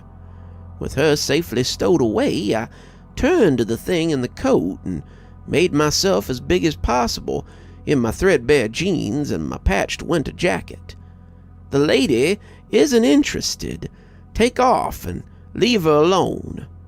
The giant in the balaclava cocked his head, but instead of yelling, it bleated angrily at me, like a goat. Now that it wasn't under a booth, I noticed something else, too. It had hooves. Its dark protrusions were planted in the snow, the shiny ends clapping a little at the ice as it came forward. "I said leave," I reiterated, and was surprised to find that my voice didn't shake when I said it. "She isn't interested in you." As I said it, I brought the sigil out of my pocket. The creature had been walking forward, thinking it could bowl past me, but the sight of the sigil stopped him in his tracks. He seemed at odds with himself, the same foot coming forward and sliding back several times before he finally decided to make a move. The sigil had halted bigger creatures than this one, and felt certain it would do for him as well. Even so, when he started charging, his hooves eating up the pavement, I was mighty scared. That might sound weird after hearing me talk about standing against the bone collector, but you're never 100% sure the magic will come to you till it does. It's still like that sometimes, but it was with me that day. He came within 3 strides of me and suddenly impacted a solid wall of force. He bounced off, sliding across the concrete as he lost his cover and was revealed.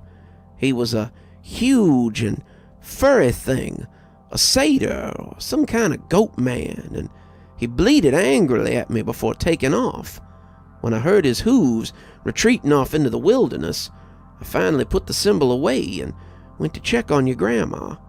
She had watched the exchange through the front window of my truck, and it seemed to amaze her that I'd put the whatever it was off with nothing but my words. She asked what I'd been holding up, and I showed her the sigil and told it was something my grandma had taught me to do. I expected her to scoff and tell me I was crazy, but to my surprise, she had some experience with these sorts of things, too. She had lived in haunted houses and had strange experiences with things in Tennessee when she was a girl. The idea that something otherworldly might have followed her didn't seem so far-fetched. I did some digging and discovered that something had been abducting young women in the area for years, though this wasn't an uncommon occurrence. Sometimes people went missing, and if the family was lucky, the police found their remains when the snows thawed. Many of them were shanghaied by less than reputable fellas who lived out in the sticks and became unwilling brides for their growing clans. Your grandmother's fate, though, would likely have been much worse. We sat for a while and just talked about things I'd seen and some of the things I'd done, and when she realized that it was almost 10 o'clock at night, she said she really needed to be going before her mother would worry. I asked her if I could take her out sometime. Surprising myself more than her, she smiled and said she'd wondered when I was going to ask, and we made plans to have dinner with her mother on my next day off. That was how your grandmother and I began dating, and it would begin a very strange balancing act within my life. It wasn't easy working and dating and learning magic from the man in the woods, but I suppose that's what your 20s are for, aren't they? If you're gonna burn your candle at both ends, might as well do it while you're still young enough to bounce back. I smiled to myself as I listened to another of Grandpa's wild tales, the scuff of the tool on the wood making an appropriate background to the tale. At this point, I couldn't even remember a time when I was skeptical of his stories. Grandpa could have told me that he'd saved Grandma from a dragon, and I would have likely believed it. I'd seen so many wondrous things in my time here with my grandpa, and things I would have questioned even a year ago seemed as normal as grocery shopping now. How'd you convince Grandma to move the length and breadth of the country just for you? Grandpa chuckled. That wasn't even the hardest part. The hardest part was convincing your new girlfriend there not to challenge your grandmother for my affection. We were married by then, though, so there wasn't a lot that Glimmer could do about it, even from the stance of her people. But I think that's a story for another day. Let me finish my bird, son. There's whippoorwills that ain't gonna carve themselves, unfortunately. I left him to it, going to see if I could find Glimmer before it got too late.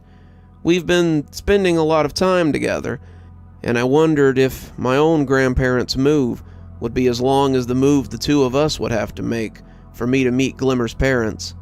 Despite living in the woods that I love so much, sometimes it seems like her family lives on a different planet. As I grabbed my coat beside the door, I guessed I'd cross that bridge when it came time.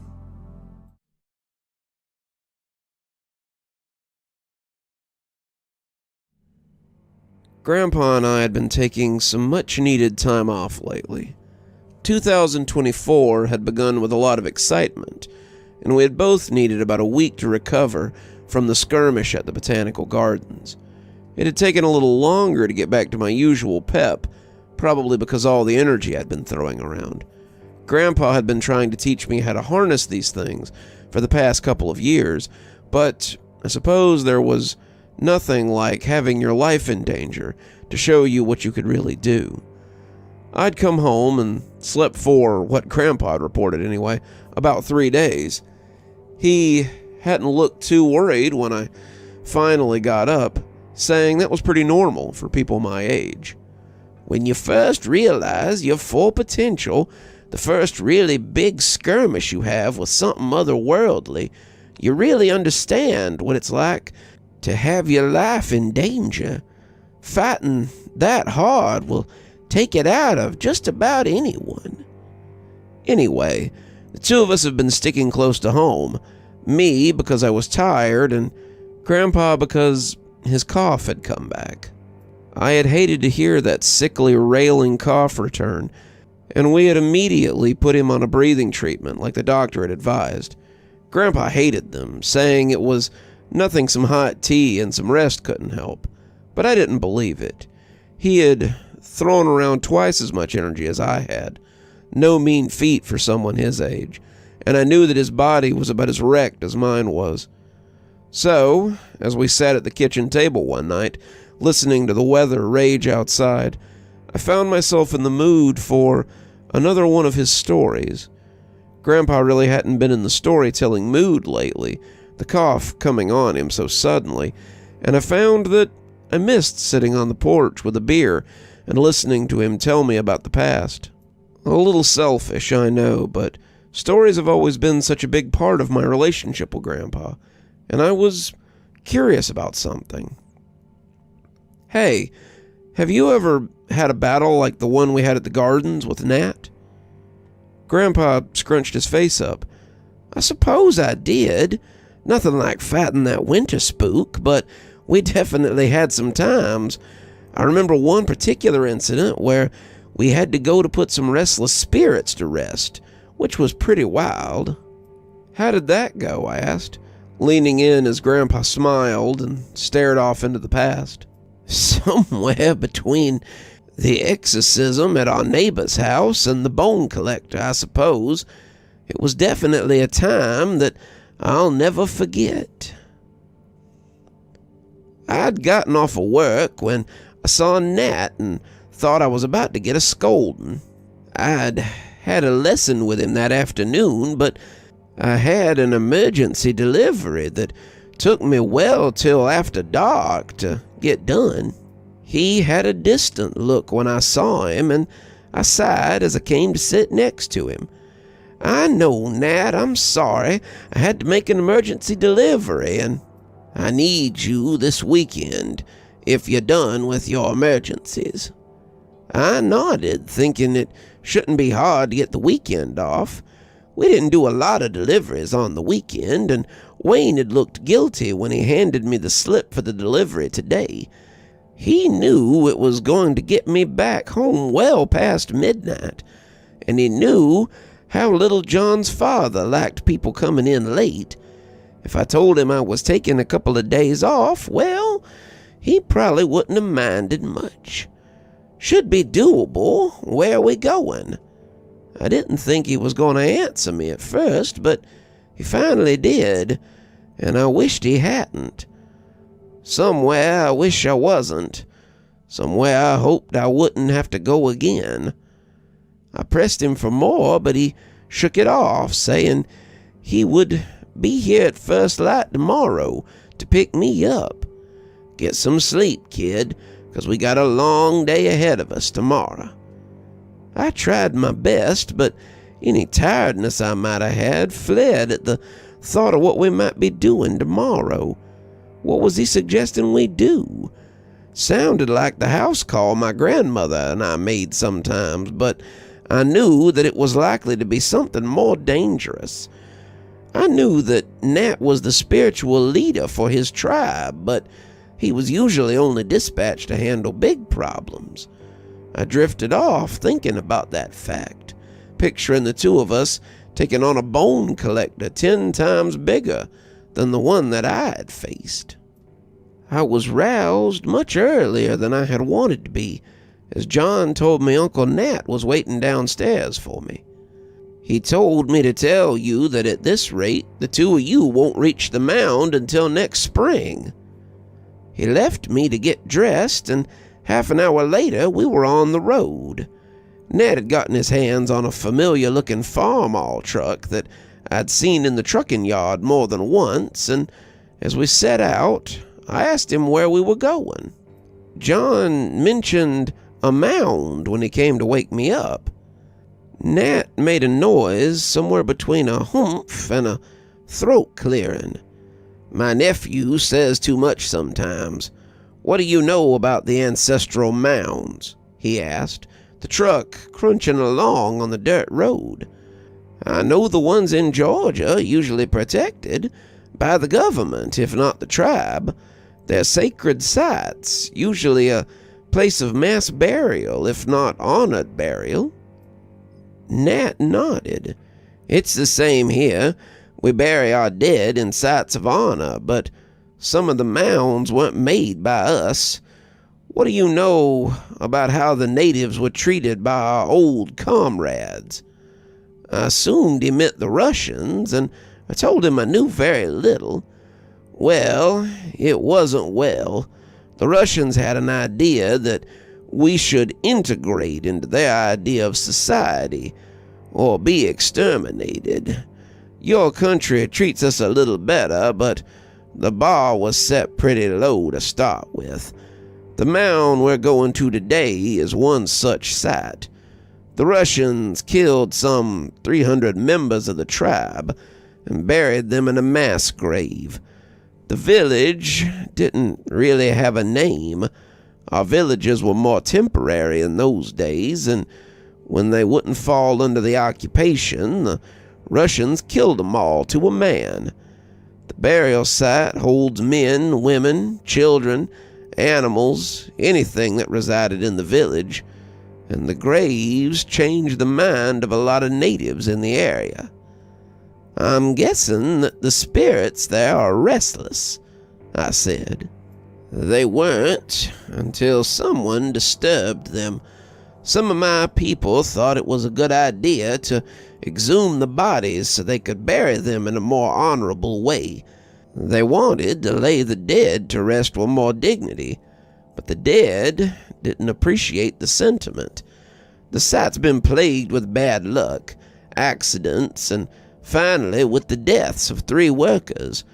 The community's spiritual leader attempted to put the spirits to rest, but was unable to do so and nearly lost his life in the attempt. They called me, and I mean to attempt to settle the spirits here. I nodded. Makes sense. How can I help? Your shield work has always been impressive.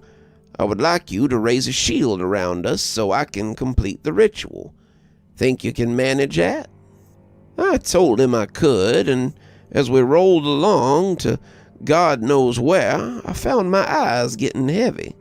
You would have said that would be impossible, to sleep with such a task ahead of us, but I was soon snoring softly in the passenger seat. My lack of sleep had caught up with me, and when Nat shook me awake some time later, I saw it was nearer to dusk. There was a red mark on the side of my head where I'd been leaning against the glass, and as I shook the weariness from my body, he pressed a cup of coffee into my hand. "I stopped about an hour ago at this little post on the way. You never stirred, but I figured you'd like a little mud in you before we get to work." I thanked him, and as I drank the coffee, I surveyed the site. It looked like a construction site more than a burial mound, but I could see a tent near the base, complete with some tables that had been laid with bones for assembly. There were some black bags nearby too, presumably for transporting the bodies, and someone had driven a tractor up beside the mound so they could get some of the dirt out of the way. The land around the mound was barren, but I could feel something here that was anything but dead. The air here practically thrummed with energy, and Nat grabbed his bag and a walking stick before stumping out of the truck. We set up near the base of the mound, drawing a circle as we set out the herbs and implements we would need for the ritual. Nat had brought cleansing herbs, stones I knew would be important for soothing bad energy, and a variety of things that would call to the spirits and draw them to the spot. It was clear that Nat had done this kind of thing before, and as I made the proper markings and set my wards to the task, I felt like an animal in the zoo. Things were watching us, things that did not like us. They were curious at the time, but it was a curiosity that wouldn't last once we got started. "This is going to be the biggest shield you've ever thrown up," Nat told me, fixing himself Indian style on the ground. "And it has to be perfect. I need time to build up the energy for this, and if they get their hands on us, they will hurt us. Understand?" I nodded, but I hoped I was capable. We'd been practicing my shield work for most of the time with Nat, and I was pretty good.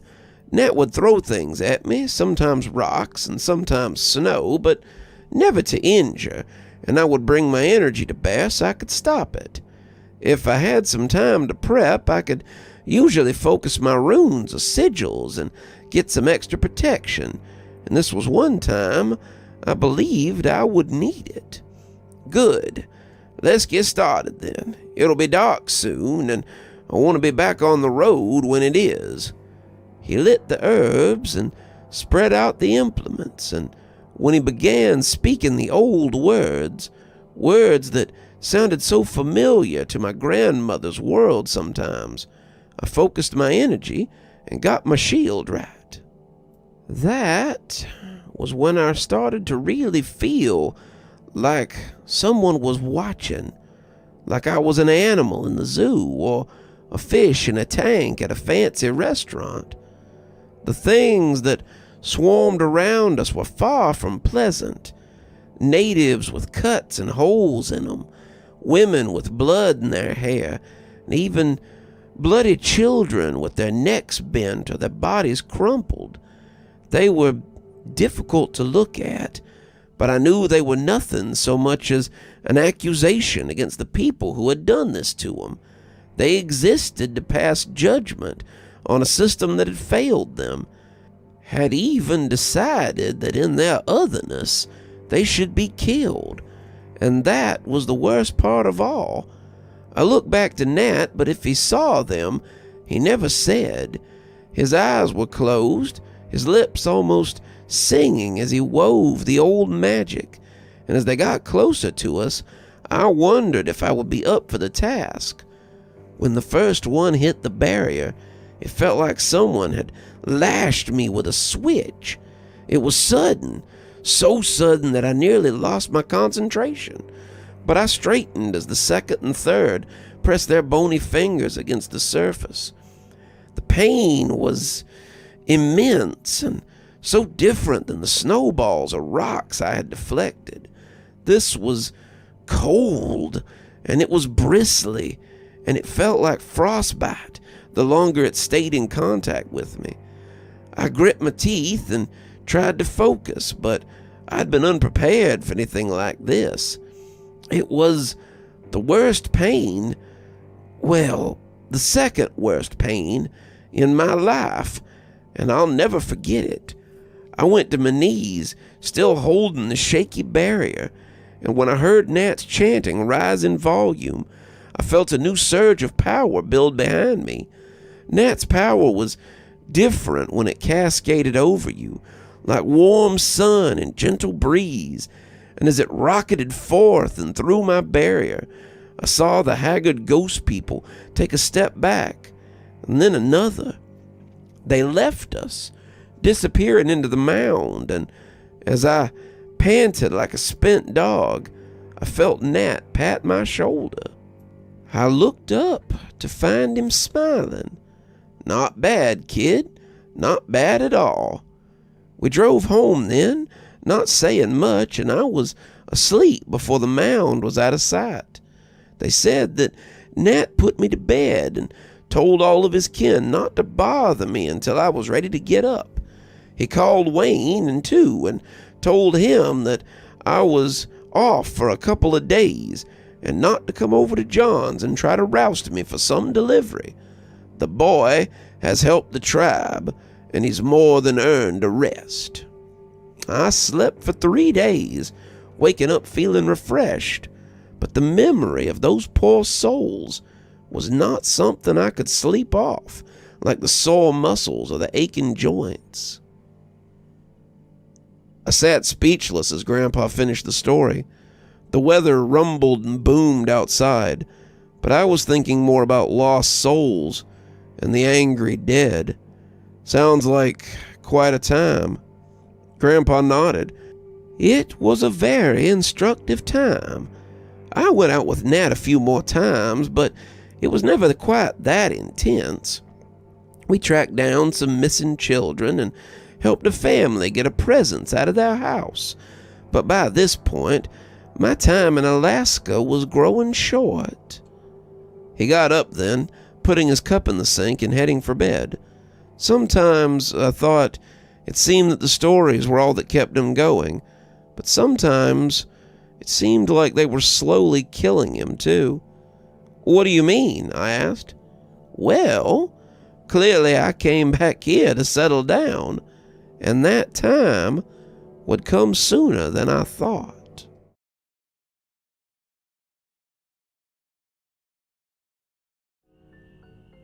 Spring was fast on the hoof, and Grandpa was looking and sounding more like himself than he had since Christmas. The doctor had said he could step down to 1 breathing treatment a day, and as the snow melted and the weather became fair, we got about cleaning up the old vegetable garden so we could begin planting.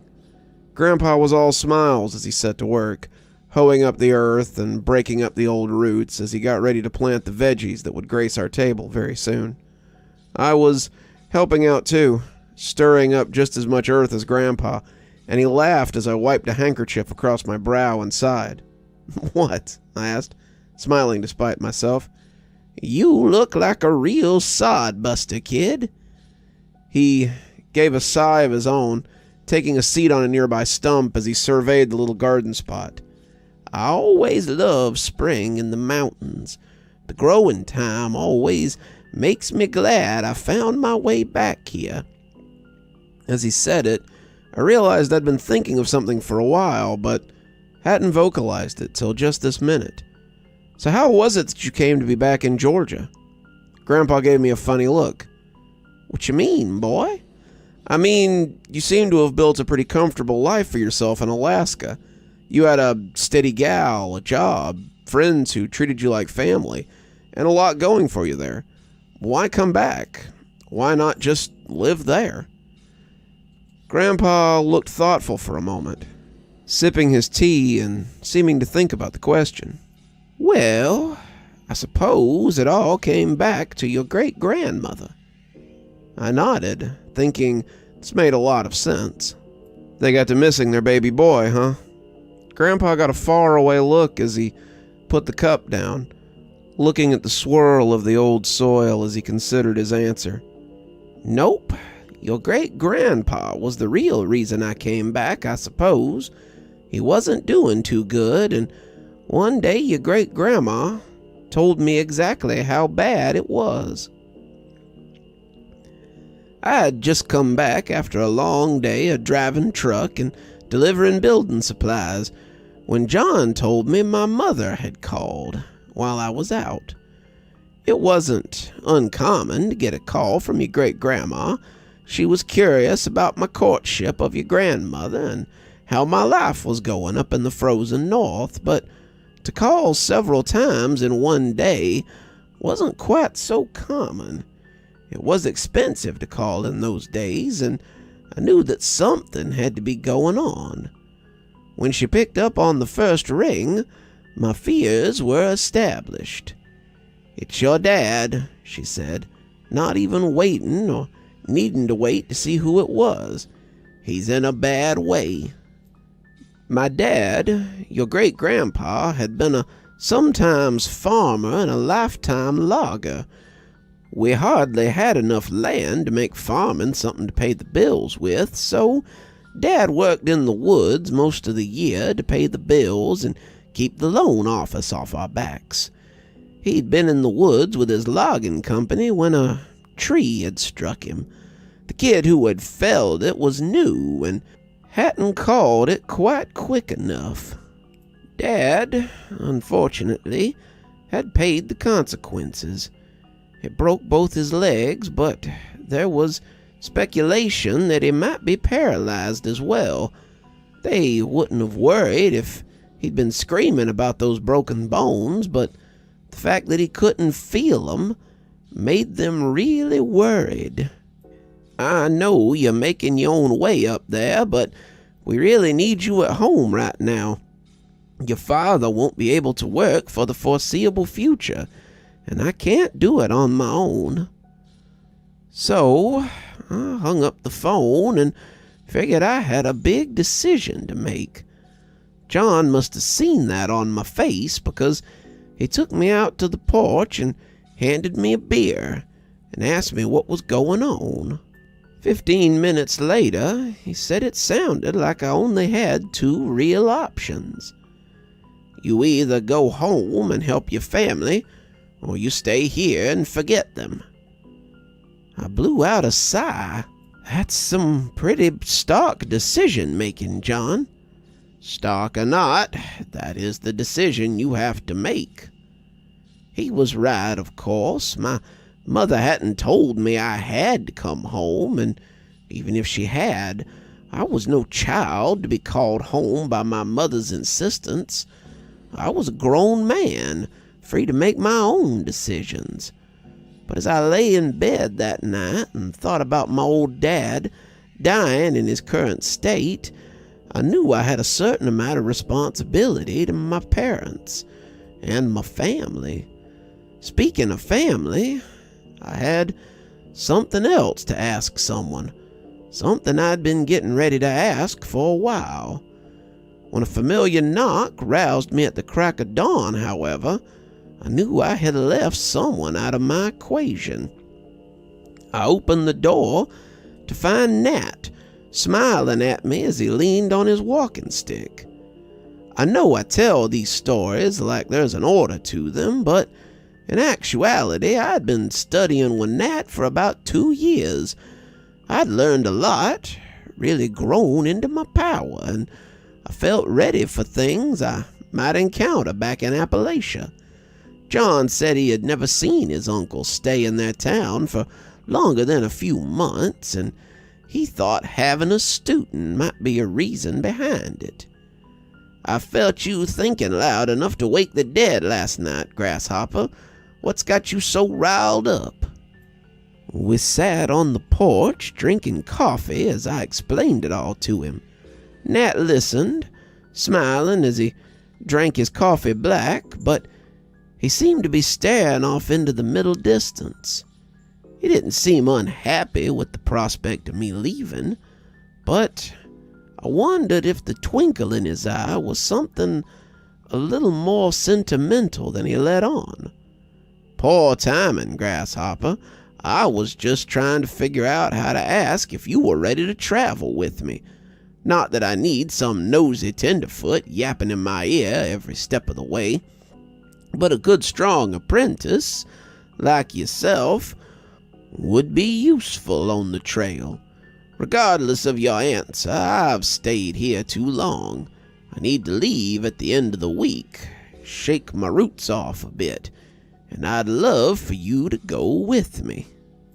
I started to say something, but he put a hand up to stop me. I realize that you have a life here, however, and the nomad lifestyle may not be for you. Take it as providence, kid.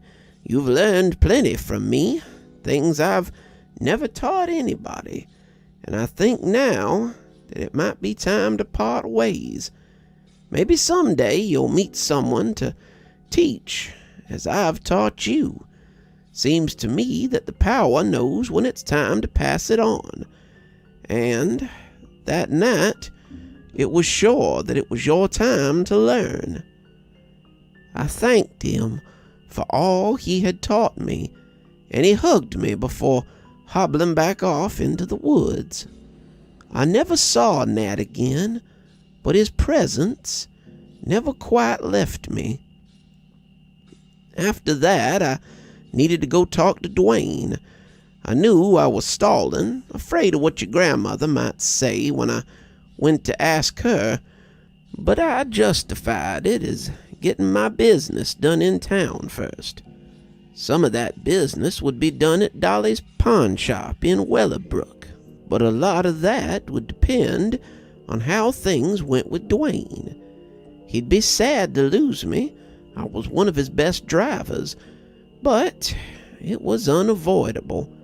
He was waiting for me when I arrived, and it was pretty clear that John had called him and spilled the beans. I understand you need to talk about something kinda important. He offered me a beer, and I took a seat to fill him in. He understood, but still wasn't overly pleased about it. To my surprise, he reached into his pocket and handed me a check. "This is yours. I want you to know how much you helped me grow my business. It's weird to think how we started out with a couple of trucks and a contract with the dairy and Mesa Construction. You've been instrumental in making this place profitable, and I'm going to miss having you around."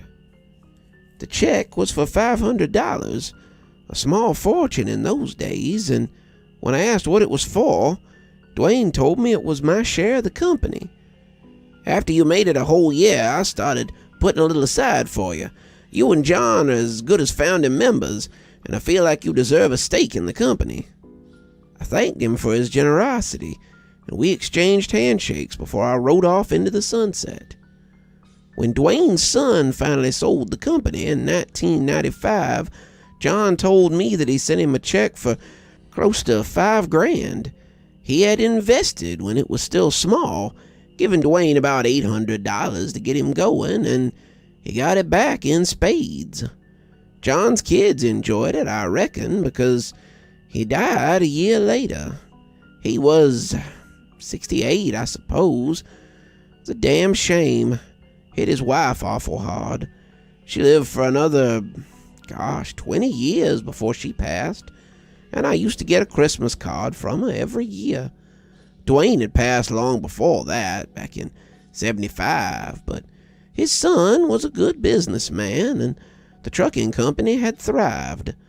They were early ice road truckers, or so John claimed, and I was glad to hear they were doing fine. With that, I stopped at the bank and closed my account, and then went to Dolly's and got the other part of my business. With $500 extra in hand, I could afford to be generous. When I rode out of town, I was pretty well ready for what was to come. I had to sit down outside the diner for a little while, had to work up my courage before I went in. She was on shift, but she took one look at me and asked her boss if she could take a little break. "Better make it a long one, darling. I need to talk to you about something important." She told me a year or so after the fact that she believed I'd come to break up with her, and when I told her that I had to go back to Georgia, she was sure of it. Well, I won't pretend I didn't see it coming. It was a sweet time, but I can't ask you to choose between me and your father. Long distance never works, especially not this kind of distance, so it might be best if we just... She turned around and gaped as I took a knee in the snow and held out the ring I'd gotten for her from Dolly's. The pawn shop was no fine jeweler, but the ring they had was pretty good. I had found something pretty, not too gaudy, and she covered her mouth when I presented it to her. "I don't want to choose. Melinda Rachel Drainer, will you marry me, be my wife, and come home with me to start our life together?" She never hesitated. She wore that ring right up until the day she died, and only took it off to give it to me on her deathbed. "We need to talk to my parents," she told me, "but yes, I will marry you, Jacob Reese." We kissed right there in the snow, and she went in to give her boss the bad news. Next stop was to talk to the soon-to-be in-laws. Her parents were surprisingly supportive of her decision.